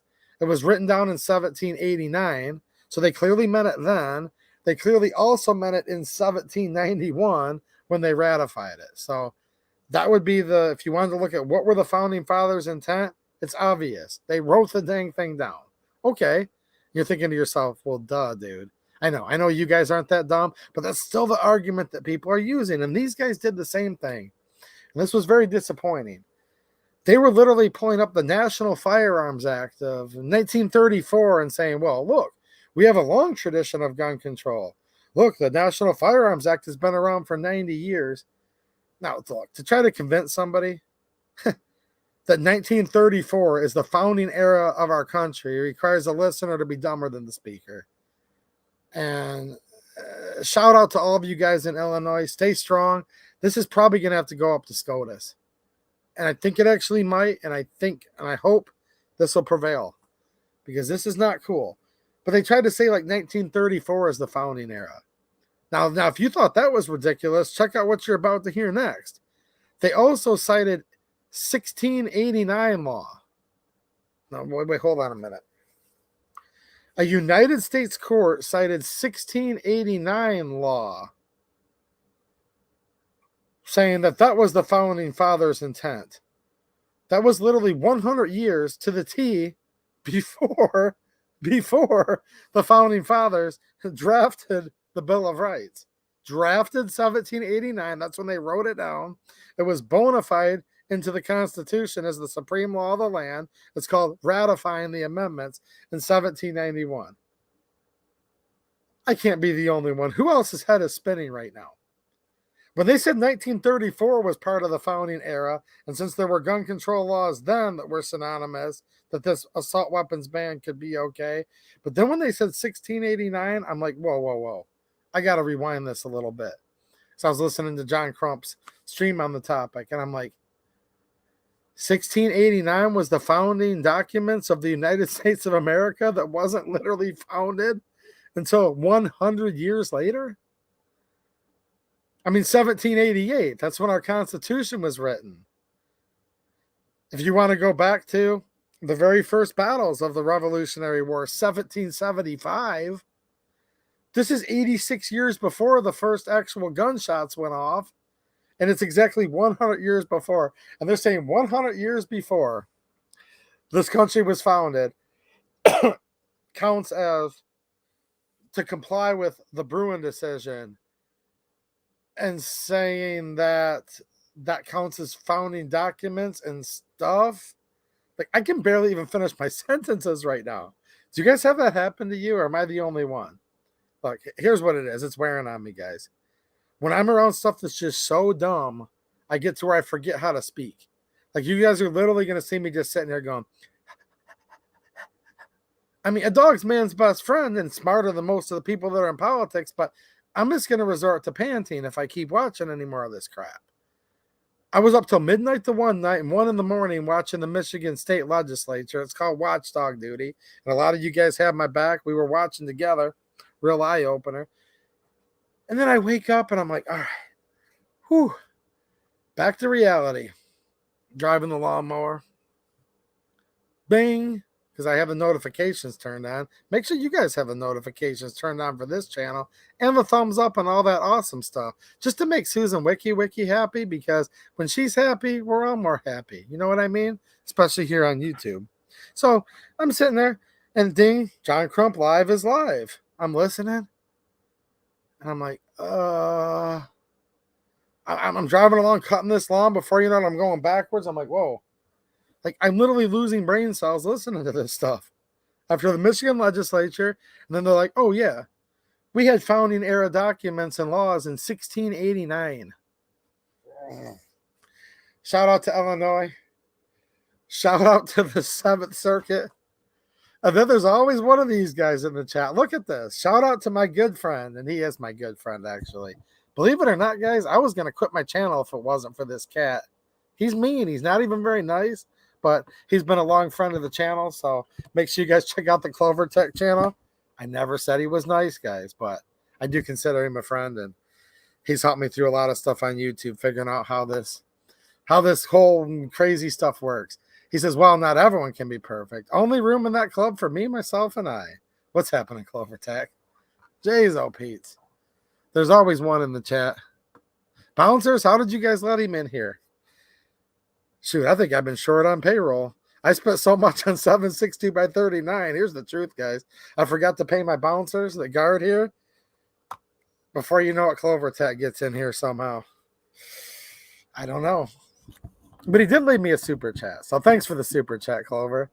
He says, saying, hey, before reporting the stream to YouTube for no reason at all. Ooh. I already said he was my good friend, guys. But hey, I fell short on my payroll. That's what happens. And the bouncers went home right now because they're like, dude, if you can't pay us. And that stuff happens sometimes, doesn't it? For no reason at all. Oh, boy. I needed that laugh. Now, here's the good news. There's a guy named Michael Cargill down in Texas who owns a bump stock, or used to own a bump stock, or at one time owned a bump stock. We'll just say that, right? And we've seen this bump stock case go back and forth. Now, this bump stock case is huge. Before anyone says, well, why would you want a bump stock? I don't care if you want a bump stock or not. I used to own one at one time, and I loved it. Now, it's not just the bump stock, though. It's the precedence that this has set, where now they're trying to use Chevron deference and stuff that's supposed to apply to like civil lawsuits. They're not using for things that impact people criminally. We've talked about it a lot on this channel. And as much as I'm calling out the current former vice president, and he definitely needs called out. Here's where we do have to call out Trump. And I just always want to be honest with this topic. Everyone just got mad at me. I understand. I just called out the current former vice president. Now I'm going to call out Trump. Trump just said, bump stocks, get them gone. The ATF actually came back and said, but we actually can't, sir. This has been ruled on. It's not a firearm. It's not this. It's not that. It can't be a machine gun. He said, I don't care. Get it gone. Find a way to make it work. And they did. And this is what started this expedited thing where it was bump stocks, then it was triggers, then it was braces, then it was frames and receivers. So this is a big deal that, yes, has to do with bump stocks. And on its face, it is, of course. And look, that's crap that people had to destroy all their lawfully purchased property that under the Obama administration, not cutting him any slack either. Terrible. I'm just saying none of these guys, none of these clowns in office in D.C., at least in the White House on Pennsylvania Avenue, have our best interests in heart. That's all I'm really trying to say, guys. Obama, I'm sick of him. I'm sick of Trump. I'm sick of Biden. I'm sick of all this. And I am a Second Amendment voter. I know a bunch of people got mad at me, but get mad for a minute, and then we'll still be friends. That's how this stuff normally works, right? But look, this has been working its way through for a few years now because it happened back in the Trump administration. And finally, after having... there's like 4 different split circuits. Bump stocks were almost legal in the 5th Circuit, but then they put a stay on their own order. And then in D.C., they're illegal. In where I live in Michigan, which is the 6th Circuit, the lower court said that bump stocks were machine guns. Then the 3-judge Circuit Court of Appeals panel said no, they're not machine guns. And then when it went to the en banc, which is the full panel, that's where it was, I think, 16 people, if I'm not mistaken. This is in the federal courts over in Western Michigan. It's called the 6th U.S. Circuit Court of Appeals. It was an 8-8 tie. Tie does not go to the people. Tie goes back to the very original lower district court judge, which said bump stocks are a machine gun. So we're all over the place. We have split circuits. This makes it where it's normally considered ripe. Another way to say that would be germane, right?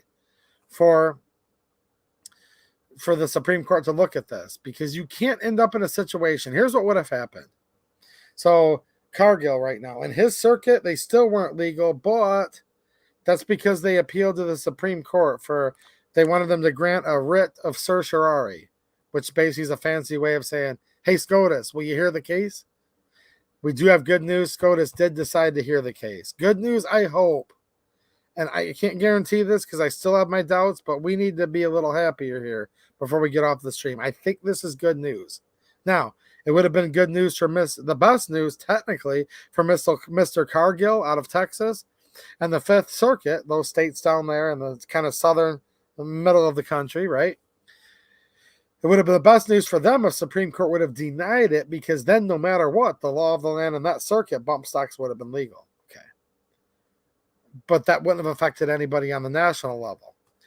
Now it's going up to SCOTUS. So they will decide whether bump stocks are machine guns, but not just specifically that, because it's going to be much more complicated than that. They're going to talk about the APA, which is the Administrative Procedures Act, which does delegate authority. See, that's the problem with all this. The APA, that's a big problem with all of this. Not just this, but when it comes to like the EPA and the Department of Energy and everything. This is what gives that bureaucratic deep state all of its teeth. Okay, the Administrative Procedures Act, the APA, says that when there's any doubt or ambiguity in a statute that was passed by the duly elected Congress, signed by the president, we normally have a president. We have a current former vice president, in my opinion, right now. But whatever. And that becomes law. But then if there's something ambiguous, then the 3-letter agency that's assigned under that can interpret the law. Then they put out rulings. Now, administrative rulings are really only supposed to affect the government if you look at the true actual language of what it was supposed to be. But they build a bridge too far. And now they just come out with stuff that isn't a law. It's a rule. And they put it in as a CFR, a codified regulation, which is technically a little bit different than a statute or a public act, but not really, because they both carry felonies. Make sure your dog's in good order when they come through your front door. This stuff has happened to people. We've seen Ruby Ridge. We've seen Waco. Like, this stuff has happened on American soil many, many times, right? So, of course, it gets people nervous and for good reason. Okay, the strong arm of the law, as it's called, can come at you. And you're probably not going to fare too well. So this now would also potentially help rein in, and I hope, because we've heard some of the current justices in the Supreme Court talk about over the years that they're either leery of or outright against this so-called Chevron deference. Now, I don't think any of this was applicable because clearly, obviously, the National Firearms Act talks about a machine gun firing more than one shot, more than one round, with a single function of the trigger. Now, the ATF has tried to change it into a single pull of the trigger. The statute doesn't say a pull of the trigger. If it wanted to say a single pull of the trigger, they could have written that. They knew words back then. They could have written the word pull. They said function. So now we have it to the point where it's not the ATF interpreting something differently that's like ambiguous. No. They're just literally like trying to cross words out of laws, rewrite other words that were never there to begin with. And I think all of us can agree that that's a bridge too far. They've gone way too far with it. And over other things, like we had the West Virginia case recently with the EPA. I'm hoping they have the fortitude and what's called the jurisprudence to truly look at what the Administrative Procedures Act was supposed to be. Read the darn Constitution. That would be a great start. And I'm hoping Supreme Court can get this right. And if they overrule this bump stock ban under Cargill, this Cargill case, this could have such wide implications, it's not even funny. Now, if we win, if Cargill wins, which means we win, this could really, really put the brakes on so much of this. It could reverse so much of this, and it could just stop the dang bleeding of the bureaucratic overreach, right? But I just have to say this real quick because I am very optimistic about this. One more time, this is good news, guys, okay? I think we should look at it that way, but we can't let our guard down. We still have to watch this because Amy Coney Barrett's done some things lately that have me second guessing her. Now, I'm not going to declare that she's anti-2A. I'm not doing that right now, okay? But she went from being, I thought, one of the most prospective 2A judges where she's... she, by putting a stay or whatever, reversed the frames and receivers rule recently. I'm just going to leave it at this because I don't think I question whether she's as much of a stalwart of the Second Amendment as I would have thought previously. But I'm not accusing her of not being either. I need to see some more evidence. I'm a little worried about her. Roberts, he seems to just go along to get along. It almost seems like, have you guys noticed this? If Roberts can get one of the so-called conservative justices, meaning they were appointed by a Republican, it's a goofy name to word it because there's lots of Republicans that really ain't that darn conservative, but I'm just using the nomenclature. Of the 6 conservative justices, he's the most wishy-washy. I think we can guarantee that, right? But he seems like he was in a 6-3 decision when it came to Bruin. But if one conservative justice goes over with the liberals, he just runs right over there. You guys remember what he did with Obamacare and many other things. So I think you'd be kidding yourself to really, truly consider Roberts a conservative. He's a swing vote. Amy Coney Barrett, I hope she's what I thought she was, and she might be. I hope she is. I'm just not 100% sure right now. Cargill sounds like a fish. Yeah, go head to the river and see if you can catch yourself a Cargill. And Cargill is from Texas. There you go. But look, I just literally saw that on the corner of my eye. Clover Tech goes, Cargill sounds like a fish. Walker Customs was in Michigan today. What's up, man? But look, what's up, Girl Carpenter? Nice to see you out of Indiana, right? I know I met up with you face-to-face in Indiana over at Marksman Shooting Sports. I'm going to be making my way down there to do some more video stuff soon. Really want to meet up with my old friend Chris. But with this case, this is going to be interesting. Kavanaugh, I hope Kavanaugh. Now, nothing's guaranteed, but I would say the three best on the 2A. That's really not a good way to word this, so I'll just say this. We've obviously got Clarence Thomas, just boom, right there. He's about as good as it gets. Alito's right up there with him generally. He did something weird procedurally not that long ago, but again, I don't understand all the chess of this. There's supposedly chess at play. Okay. Alito's usually pretty darn good. Gorsuch has been pretty solid. Kavanaugh, again, in the past has been. I hope he will be. I hope he will be. I could see it being a 5-4 case either way, possibly, but I could also see it being a 6-3 case. I think if Amy Coney Barrett and Kavanaugh, okay, come over with the other three, with Gorsuch. Now, I'm not considering any of these guys in the bank, but I'm pretty sure Gorsuch, right? He's been pretty solid. Alito and Thomas. So that would be 3. We can't bet on them, but I'm going to count them right now, right? Kavanaugh, probably, maybe. And then with recent things that have happened, Amy Coney Barrett, maybe. Probably, hopefully, ish, right? If that happens and all 5 conservative justices go with Cargill, so with the American people, with the Second Amendment, I bet you $1. Just for some reason, this is how he seems to work. Roberts will come over with the conservatives, and we'll have a 6-3 victory. Now, we have 3 liberals, no matter what, that are going to vote against Cargill. It's just the way they are. They like to legislate from the bench, and in my opinion, do judicial activism. See, that's why we have conservatives swing so much, because I think they do a better job. Not perfect, but they do a better job of trying to read the actual letter of the law, the actual Constitution. And even if their own personal preferences, right, would lead them another way, you will see a conservative justice sometimes, or judge, right, go against his own personal intuition because he just believes the facts led him in a different place. Look, I'm not saying conservatives always do that, but a conservative judge over the years have proven they're more likely to do that, unfortunately, for some of us. Now, that is a fortunate thing, but it's unfortunate in the here and now, where we're like, dude, we just need to win this case right now. I think it is a fortunate thing if they're truly right on the matter of the law, right? It's called exercising jurisprudence. Now, let's just say this. So all 3 of the liberal judges, like, I would literally bet you $1 million. 3 of them are going to vote against Cargill and say bump stocks are machine guns. Now, if you saw, let's just say, Amy Coney Barrett come over. Ooh. Now you've got it 4-4. I'm not saying she's going to. I'm not saying that at all. Because some of this procedural chess they're doing, I'm admitting to you in real life. I'm just being totally honest with you. It makes me kind of go, oh, why'd you do that?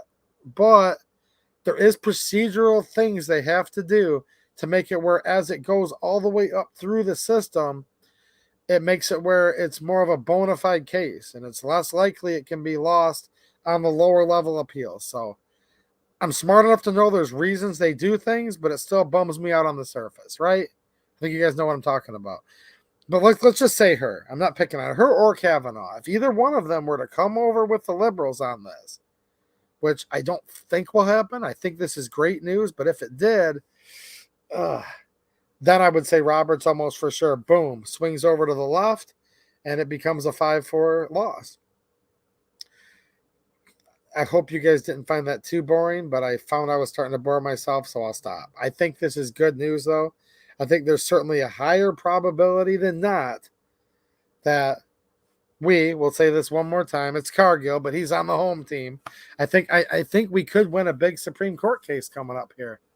And I am genuinely excited about that. And this case is huge, too. Oh, my gosh, is it huge.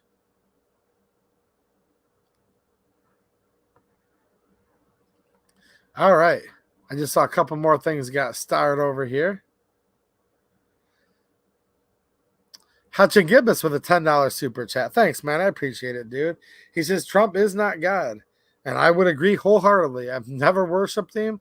I'm not worshiping any person, so I completely agree.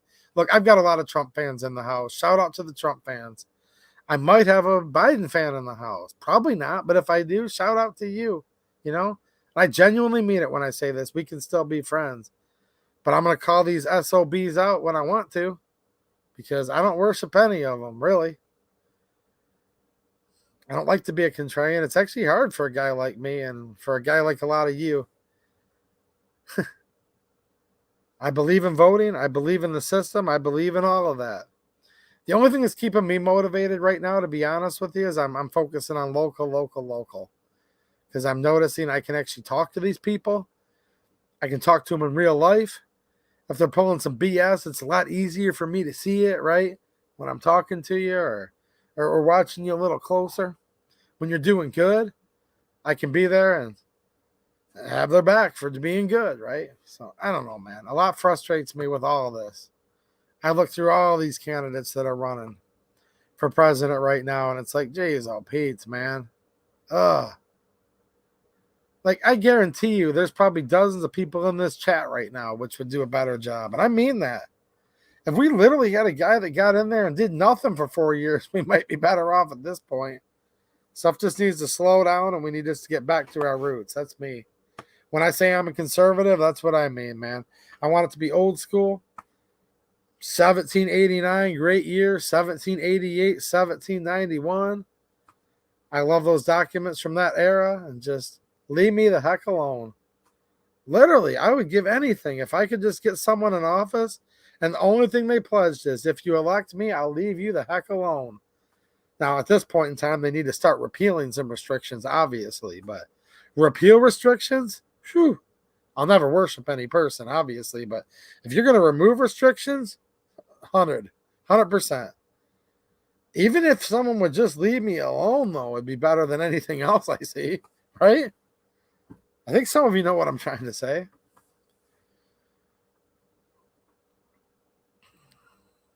Hutchin Gibbous again, $15 super chat. Thanks, man. I appreciate it, dude.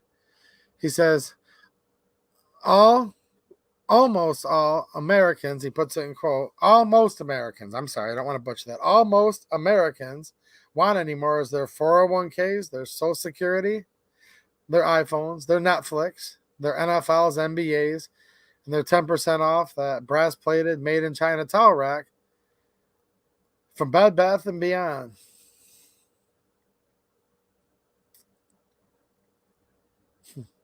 What do you guys think?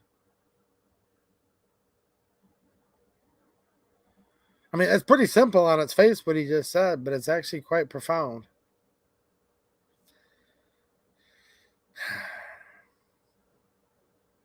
Here's the thing. I like football. I think it's a great sport. I didn't like it when the NFL started kneeling towards the anthem, though. I have lots of problems with that. But the actual sport of football, I like a lot, man. Never had a 401k. Social Security, maybe, but I doubt I'll really see much or any of that. Hockey, I used to like to play hockey when I was younger, too. I think that's also a great sport. Yeah, towel racks, not really my thing too much, but yeah, I think I would sell my country out probably for, let me see, I don't have an iPhone either. I don't have enough of this stuff. Yeah, I guess I would have to, yeah, and I guess I will sell my country out for the brass plated. I didn't really read that till just now. He said it's a brass plated towel rack, so yeah, that's real brass plated, right? So yeah, I think I'd trade my liberty for that, wouldn't you guys? First, I'm looking through, I'm like, nah, man, I can't really trade my liberty for much of this. But then I saw it. He did say brass plated towel rack. So, yeah, probably just give up the channel and give up the good fight. You know what I'm saying? It's like, no, man, I'm trying to make a joke, obviously, but I don't know, dude. That's where you guys come into play, though. I've said it earlier, and I know I'm a bit of a cheerleader, but in a good way. Start talking to more of your friends, more of your family, people in your hometown, church if you're a churchgoer, work if you're a bar goer and you're sitting at the bar drinking. I mean, here's the problem. They told us for so long in this country, and this is how I was raised, and hey, look, you guys decide what prudence dictates for you. I don't want anyone getting in bar fights. I mean, Yeah, sounds like fun actually right now after watching all the stuff at the Michigan House of Representatives, but I digress. Look, they've told us for so long. There's two things you can't talk about in life. You're not supposed to talk about politics and you're not supposed to talk about religion. And look, probably people that you really look up to told you that. People, like everyone always told me that. So I'm not calling out everybody that said that, but do you guys really think that's right? Somehow that's just become ingrained in the United States that you can't talk about politics, you can't talk about religion. Well, here we are right now. People are buying ammo in unbelievable amounts. And yes, they are doing that. That is happening right now. I hope everyone's feeding themselves. And look, people can do whatever the heck they want. It's not my business what people buy. I'm going to say that one more time. I don't care. I am not going to tell people you need to slow down. And I'm not going to tell people you need to buy more. If people ask for suggestions, I will give them. But I am not going to just carte blanche say, everyone needs to buy some more before you go to bed tonight. And I'm also not going to condemn the buy that just bought 1 million rounds. I don't care. That's up to you, right? But people are buying ammo in like, I don't want to say record amounts, but pretty heavy duty right now, right? Clearly, there's a lot going on in this country. A lot of people have lots of stuff to be happy about, and they should be happy about it. But there's a lot of people that aren't so happy about a lot of things right now. So here's my question for you all. Just something to think about. Is our country better off since we've been living by this edict of you can't talk about politics, you can't talk about religion?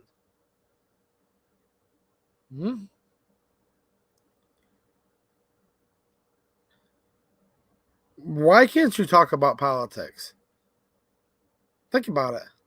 Well, why can't you? Like, who said you can't? I know your mom and dad and your grandma and grandpa and everybody you know has always told you you can't talk about politics. But who started all that?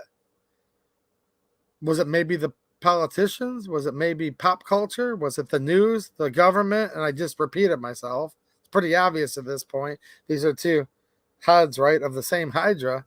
I mean, they've literally proven the news and the government in many cases is literally the same thing. Not even joking. Go do a nosedive, deep dive if you guys want to. I said nosedive. That was a Freudian slip. It's a nosedive, all right. Right on your face. But go do a deep dive on that. And when I say we should talk politics, I don't even mean we should say Joe Biden versus Donald Trump. I'm not even saying that.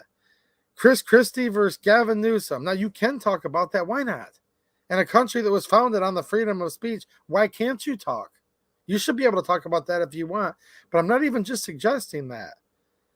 I'm just saying things like, hey, did you know they're working on a bill right now in Michigan that would make it where if you entered the wrong ice fishing shanty, you could be considered a domestic violence person and lose your gun rights for 8 years? I mean, that could get somebody's attention. In the state of Illinois, you could say, hey, look,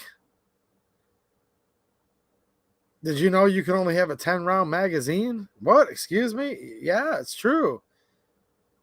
Now, if you guys want to talk about wind energy and solar and abortion, anything you guys want to talk about, you decide who you want to talk about it with, what it is. But my main question I'm asking all of you, and I'm hoping you can give me some wisdom on this, why is it that we're not allowed to talk about this stuff? Why has everyone told me since I was a little kid, there's two things you can't talk about or you shouldn't talk about or we don't talk about, and that's politics and religion. Okay, and I kind of get it. Like to get combative and everyone at the dinner table is going nuts, sure. But politics is downstream from culture, and we're clearly in a culture war right now. How the heck can we win a culture war, which is people talking about things, if you're not allowed to talk about the darn thing? I don't know. And are we better off since we've all been living by that edict that you're not allowed to talk about this, you're not supposed to talk about that? I don't think we're any better off now by doing that. Now, use your own discretion. I'm not trying to get you guys or encourage you to start like brutal knockdown, drag out political arguments at the dinner table, at your little niece's birthday party. Use tact. There's a time and a place, and you guys have to be the best judges of that. Maybe you and your friend do need to go out in the woods and yell at each other for a half hour straight, and one of you end up taking a tumble or an end over or whatever, and you'll dust each other back up, and maybe then you'll agree on something. Maybe you won't. There's a time and place for everything, right?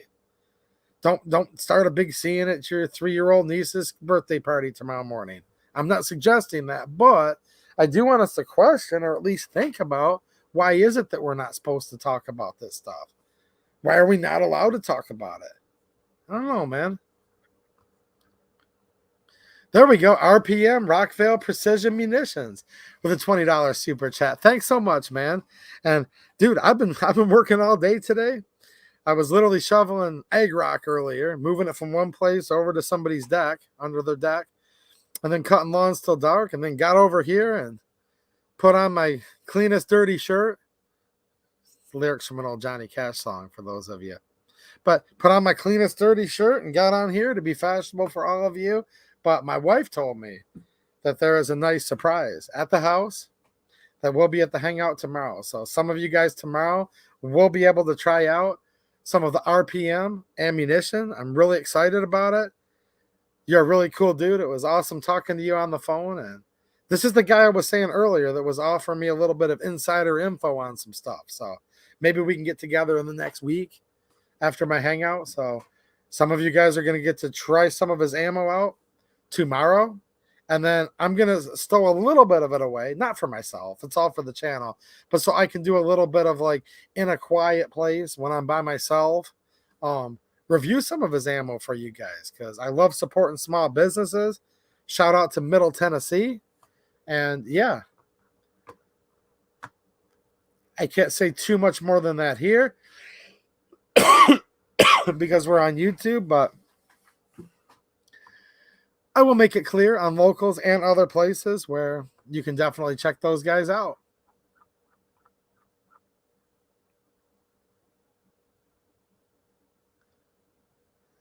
What's happening, Collins? He just nailed it. Sunday morning coming down. Yeah. There's a line where Johnny Cash says, put on my cleanest dirty shirt, right?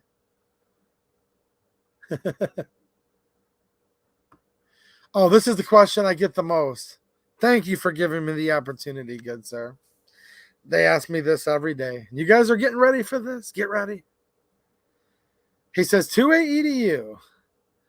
My friend Jeffrey McLeese says, 2A EDU. Why do you call Biden the former vice president? I know, you're expecting me to go on a 30-minute soliloquy. But no, the answer is actually really easy. I call him the former vice president because he is the former vice president.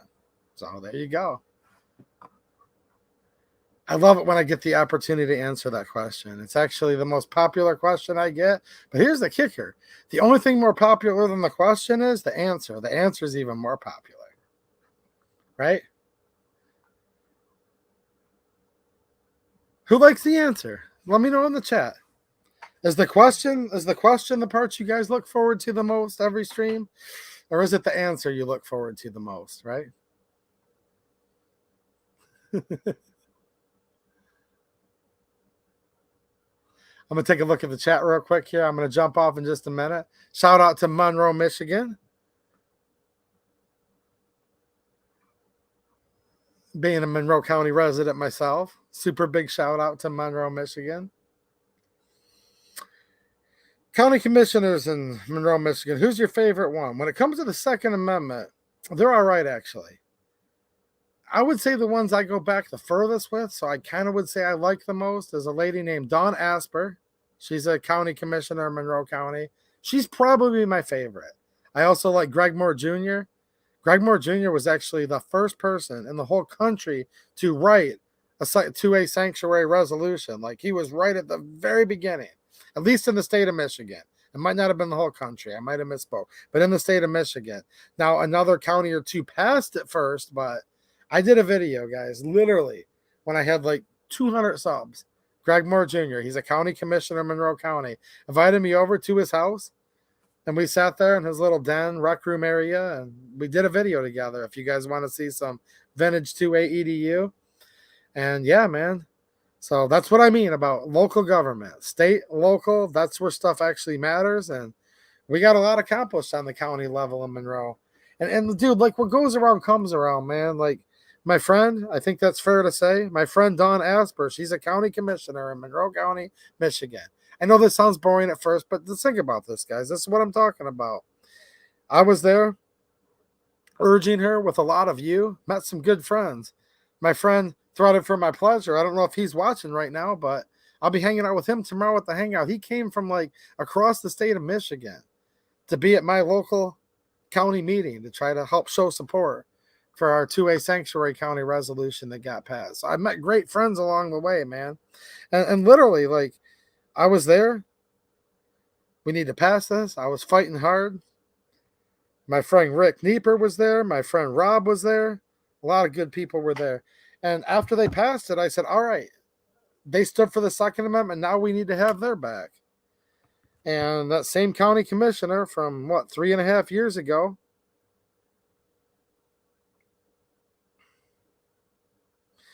came in here and left me a text message Thursday morning and said, thank you for showing the sausage being made.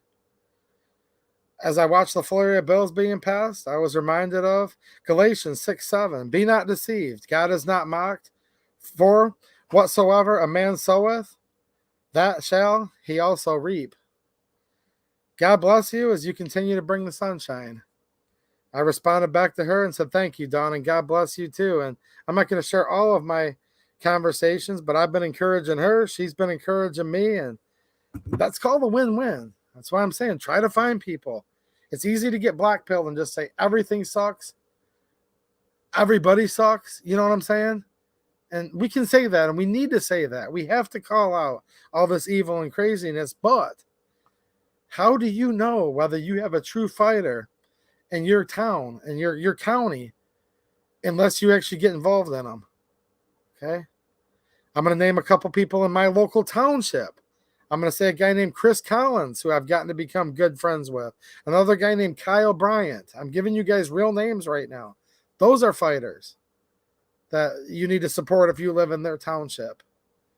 I've been trying to shed light on some of the good state representatives and senators and the bad ones in my state of Michigan. And that's what I really urge all of you to do, because before you think to yourself, like everything's lost and there's no reason to fight anymore, there might be somebody fighting just as passionately as you that is in local office.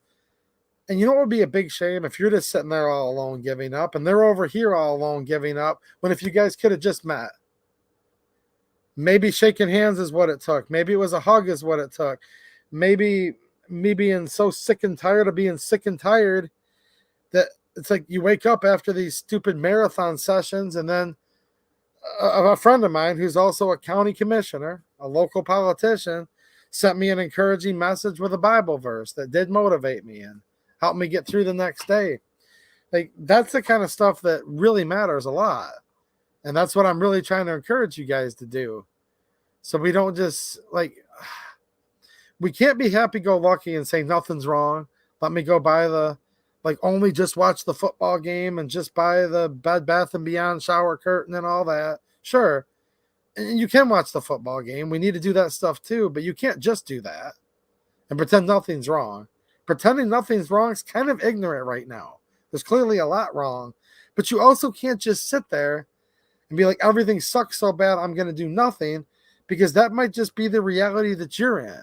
That just might be the dark corner you're in, and it might do you a lot of good and your hometown a lot of good, and hopefully your state, and ultimately, if enough of us do it, this whole country a lot of good, if you can just get out there. It sucks so many times. You're going to find people that are just so contrary to the Constitution, just so contrary to everything, and that's frustrating. But all that means is just work a little harder, look a little bit harder, and then you can literally find people that are right there with you. And you'll meet good friends. I'm going to see some of them in real life tomorrow. I get to see a lot of them here online every Friday. So that's my encouragement for all of you guys. And I hope you are encouraged. We need to be encouraged. I need you guys right now. We need each other right now. Like, we're right at the precipice of, we need to get our acts together. And I think what a lot of you guys can do is just start talking to each other about things. You know? Strategy, comfort. Well, let's see who's running. Oh, there's nobody good running. And for whatever local office it is, Maybe you find the guy that you think is good and maybe help him door knock, pass some flyers, whatever it takes. You know what I'm saying? There's many, many things you guys can do. So stay vigilant. Keep up on all the BS because there's lots of it going on. But don't give up, guys. Seriously, don't. And you guys being on here with me is a big, big part. I want to emphasize that. I know I thank you guys, but sometimes I don't thank you enough. Like just knowing that there's people out there. And I know it's like the internet. And in this day and age, that's how we talk and stuff. It's all cool. I like it, you know, but like, I know you guys are real people. You're real people sitting there on your computer. And I'm a real person sitting on the side of mine. So your encouragement means a lot. And I hope you guys feel the same way, vice versa. Lori Dickin, what's up, Rick? How you doing, man? I just talked about you earlier. Monroe County, dude. Monroe County Board of Commissioners meetings. And he will be there tomorrow. Awesome, dude. Can't wait to see you.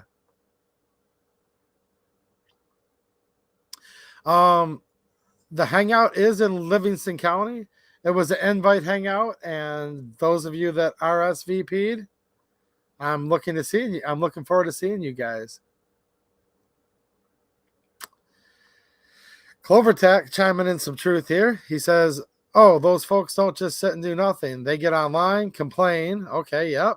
Become highly opinionated, spread hate, polarize the country further, ignore their local communities, then do nothing. Yes, yes. And it's a fine line, guys. I'm considered polarizing to some. Okay, oh well, who cares?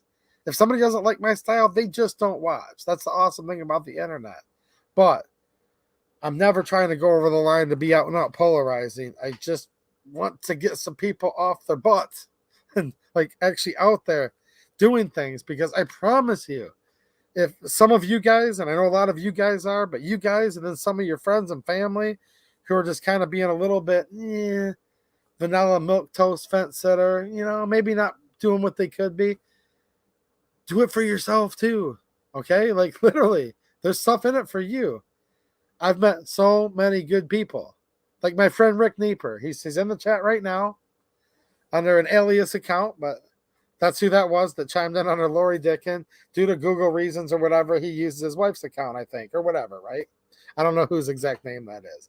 But at the same time, I would have never met that dude. I met him just, a month or so ago. Actually, it's been about 5 weeks ago. We met up.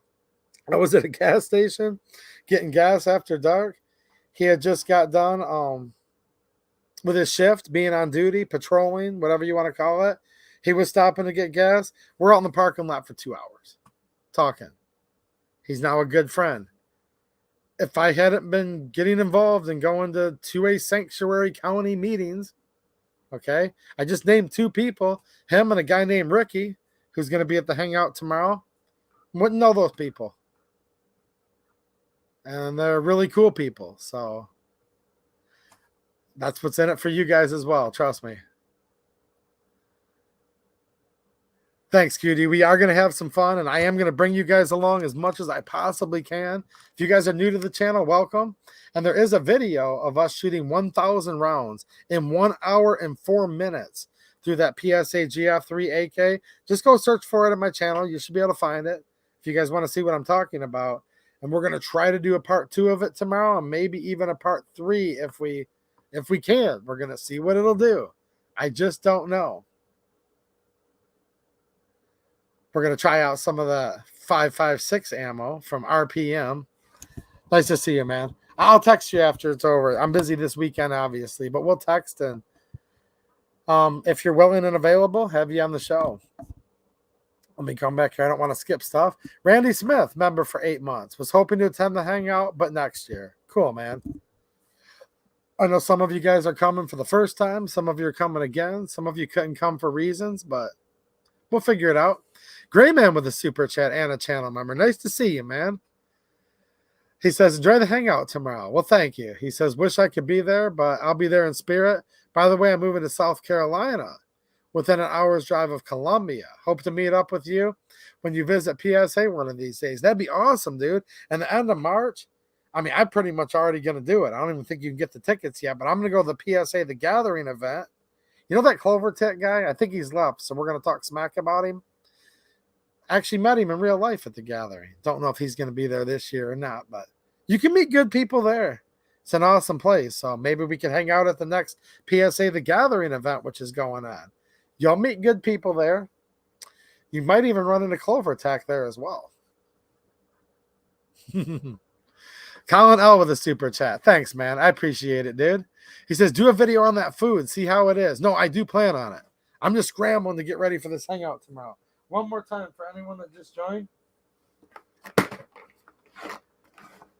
Trying to get up to 1K on my Facebook so I can get some more functionality. So go over to my Facebook for this and my locals. But this ReadyWise emergency food, like seriously, this is on clearance right now for $50, which is a steal. It goes for $170 on their site. And yeah. This is 60 entrees. This isn't only rice. This actually has a holistic cuisine. And I think it's the top post on my Facebook. And it's also over on locals. Just add water. And I am thinking about it.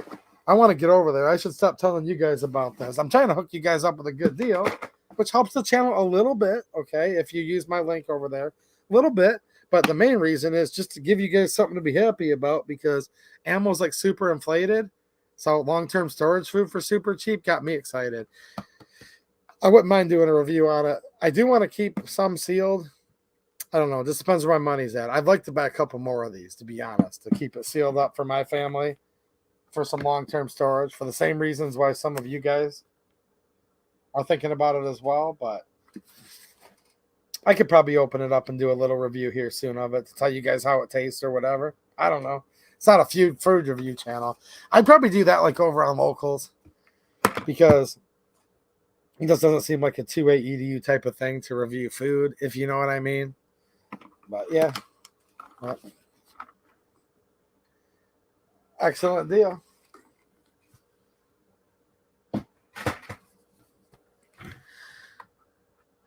All right. Well, I'm going to wrap it up. I've been on over 2 hours already. Wow. Crazy.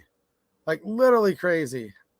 I'm just going to say hi to some of you guys in the chat before I step out. And I'm not going to bed yet. I'm getting everything together, cramming stuff in the trunk of my car for the hangout tomorrow. What's up, Marksman TV? Nice to see you, man. Your name just came up a little while ago because I saw a longtime viewer friend of the channel popped in the chat. There he is, right here. Girl Carpenter.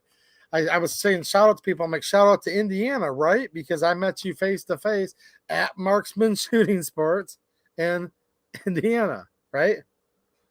Westfield, Indiana, specifically, right? I hope I got that right.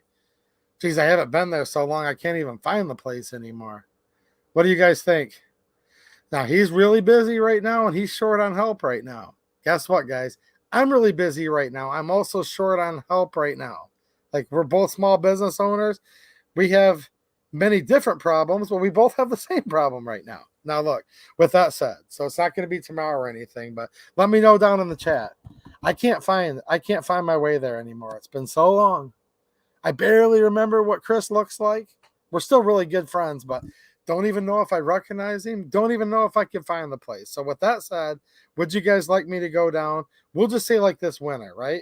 Would you guys like me to go back down to Indiana like we did before and maybe review something from the counter? We also did a live stream one of the times I was there. So if I get any requests tonight before I sign off and I can remember how to get down there again, let me know. Might be able to make it happen. Good night, Rick. No problem, Vince Metzger. Nice to see you, man. ABC Patriot, good night. Take it easy. What's happening, Gort? Nice to see you, man. And if I didn't say hi to you guys tonight, please don't take offense. It's just this simple. There's way more of you than me, but I do go back and read these afterwards, and awesome, right? That's how I know you guys are worth coming back again, obviously. Tim says, sounds good. Meet at PSA. I'm planning on going to the gathering, guys. It's open to the public. You might meet some good people there. That's where I met Clover Tech face to face. That's how I know he's so mean, but that's why I actually like him too, if you know what I mean. Yes, Marksman was hanging out with us. Chris was hanging out with us at the hangout last year. He was cordially invited again this year. But as he said, Randy's just had surgery again, so he's out of the store. All hands on deck. That's what I was getting at earlier. You got to do what you got to do, man. When you own a business, you don't own it. It owns you. But yeah, man, next year, right? Things will be different next year. I know Randy's a workhorse. When he's healthy, he'll get healthy again. And I'd say more than likely you guys will see Chris next year when we hang out somewhere, right? There he is, Pillbox Bunker. Can't wait to see you tomorrow, man. Thanks so much for being the host. And I know a lot of people are looking forward to hanging out with you tomorrow. I know I certainly am. Awesome. Drain the Swamp. What's happening, man? He says ice fishing get together. Lake St. Clair. I could get along with something like that. Yeah. That'd be pretty cool. Quick Gear Shifter. Good night, y'all, from Dawsonville, Georgia. I was just in the great state of Georgia a month ago, man. Unless you're super new to the channel, you go back a month ago. I was talking about the 7.62x39 ammo situation a full week before anybody else did. And I was sitting right down there in Georgia. Georgia, South Carolina line, right? You're welcome, Kevin Ellis. Take it easy, man. United States Army veteran.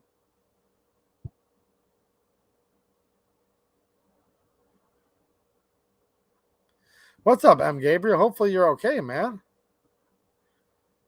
Oh, he says, but just short myself. I thought he said shot. I'm like, whoa, hope you're all right. He said, I'm really busy, but just short myself. All right. Hopefully you can get caught up, dude. Roberto S. is out of timeout. Good to see you, man. Hopefully he's doing all right. Joe San says, Texas, remember the Alamo. Come and take it. Yep.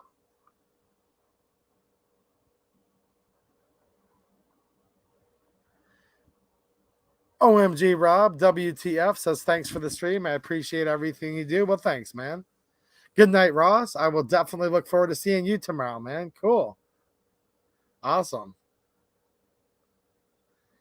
Oh, this is 2AEU Hangout 2023 tomorrow. There's a special limited edition sticker. You can't buy it. You can't get it on the internet, but I have special limited edition stickers that kind of look like this, but not at the same time, that I'll be giving to you guys tomorrow. Barney Brady, take it easy, man. Good night.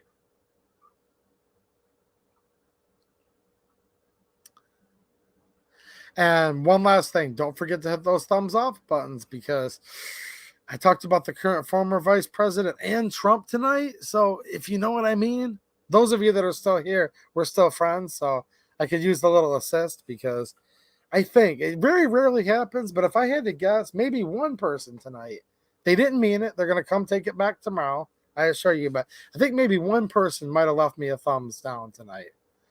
What do you think, Cutie? Maybe one person did. But here's how. They didn't mean it, though. They'll be back. They still love the channel. They know we're still friends. But still give me a bunch of thumbs ups on the way out. And check that description for some good coupon codes, because one person probably did leave me a thumbs down tonight, if I had to guess, right? Take it easy, Colin, son. Nuclear Inc. Dude, if you're in a 54R, check my locals. You might have to scroll a little bit, or just check near the top. Some of them recent pin streams, I found like a little oasis. Now, it might have sold out today. I don't know. But I found a little small 54R oasis that might help you out. But yes, it's near extinction as well.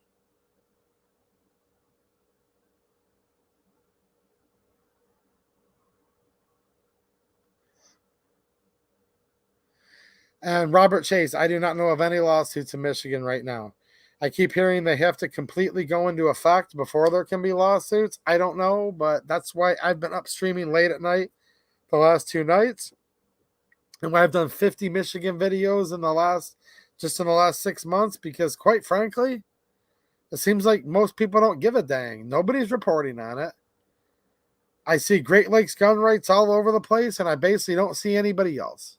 Okay? So I don't know what's going on, dude. That's why I'm trying my best. I'm a teeny channel, don't have much influence, don't have much reach, but I'm doing the best I can to shine a light on this, because quite frankly, nobody's talking about it at all. And I'm sure you've noticed the same thing if you're from Michigan. I'm sure you're frustrated too. I'm a bit frustrated about it, but hey, I'm doing what I can, trying to get you guys all involved because you guys are the ones that actually matter anyways. All right, guys, I'm out of here. I'll see some of you tomorrow in real life, but then I'll probably pop on and do a little local stream tomorrow night, and then I'll see all of you guys back on here again soon. All right, guys, I'm out of here. Thanks for watching, and have a good one.